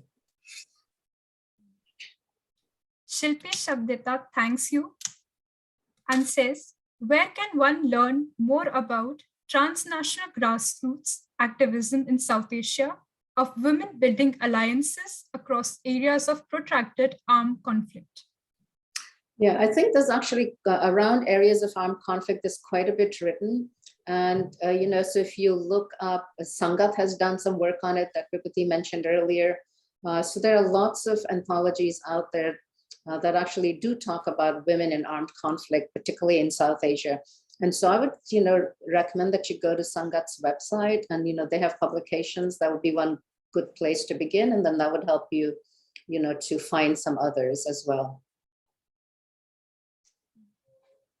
Amrita Tripathi would like to know your opinion about the direction the discourse at the level of UN is headed. It still seems binary in terms of gender and not focused on queer or LGBTQ plus issues. The focus where, I'm sorry, you cut out a little bit. Could you repeat? At the UN, did you say? Yes, ma'am. Mm-hmm.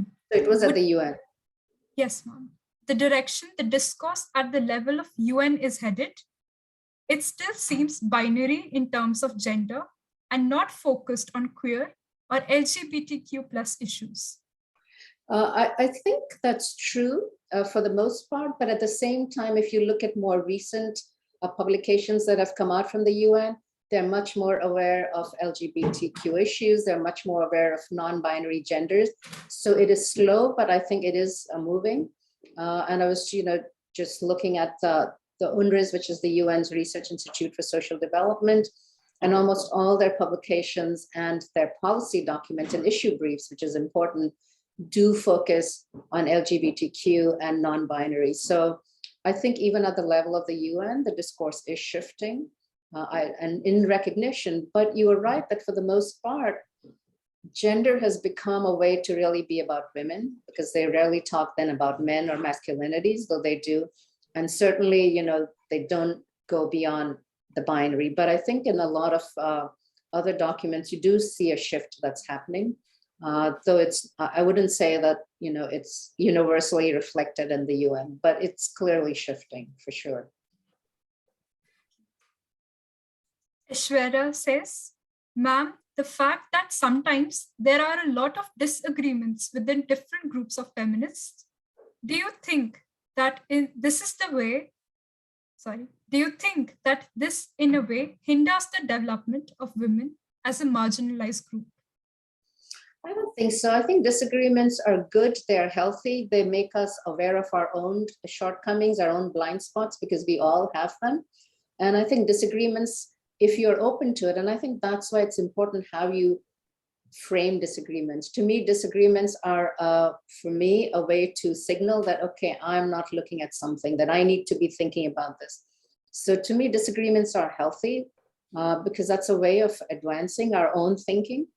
So I think it's important how you think about disagreements. If you see that as somehow problematic, that we all need to always agree and be on the same page, then it's problematic. And so for that, I think what's also important is not only how we frame the concept of disagreement, but how we disagree.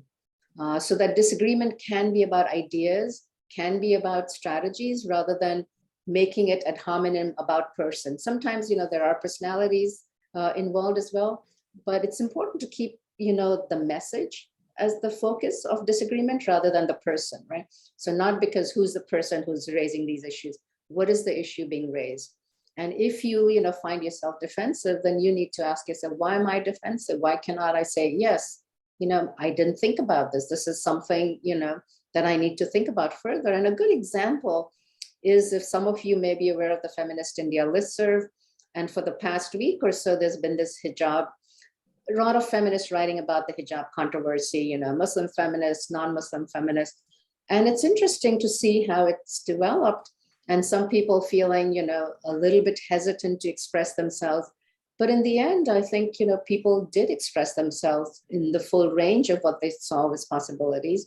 And so I think disagreements are healthy. I think disagreements are good in terms of our own blind spots, in terms of, what is it that we are not thinking about? So I don't see that as a problem. The problem is how we disagree, and then where does that disagreement lead to, right? So I think that's to me more important than the disagreement themselves. Okay, thank you. Riti Mahube says, do we have any examples of current movements on women's rights in organized workplaces beyond the legislations? Yeah, so for example, I think there is a big movement of international domestic workers movement that's very big, and that's actually led to a lot of legal changes, but that's also led to a lot of practical changes. So even within the informal sector workplaces, there are examples of transnational organizing, and domestic workers movement comes to mind, as one of those movements. Yeah. And also the Committee for Asian Women, then farm workers movement in Asia, and also HomeNet, and women in the garment industry, global network of women in garment, fighting against transnational and multinational corporations. Anuja Sachdev asks, in the context of the previous question about disagreements, some feminist groups are opposed to include the concerns of trans women. What do you think about that? I think that's problematic. As I said, we only expand, and our work even gets better as we have more people bringing issues that impact all women, right? Because in the end, all people's rights, whatever their gender and however they choose to identify themselves, are issues that we're working on. So I think being opposed to any particular group, whether it's trans women or any other group, who might identify differently, I think is problematic. I think we need everybody on board, and we cannot be just for the rights of women. We need to be for the rights of all, people, however they identify in terms of their genders, sexualities. And I think closing off or being, exclusive makes, I think, no sense at all. There, I think, divisions are problematic. I think there we do need to be inclusive and open to all.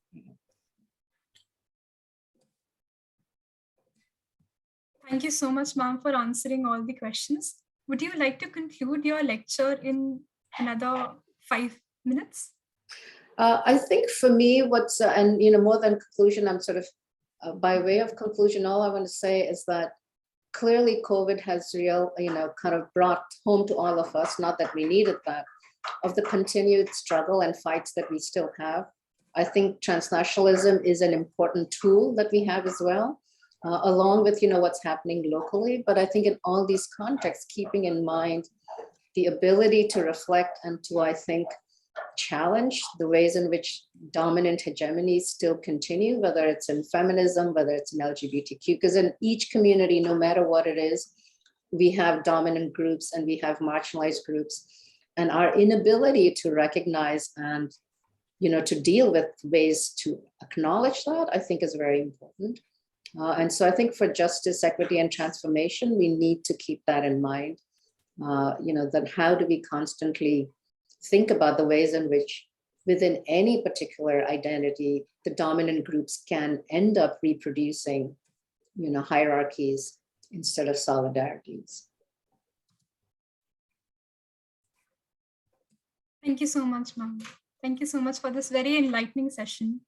Thank you for inviting me, and I hope you have a wonderful next couple of days. I'm sorry I have to leave because this is a teaching day for me, so I have to get to work. Bye. Thanks a lot. Right.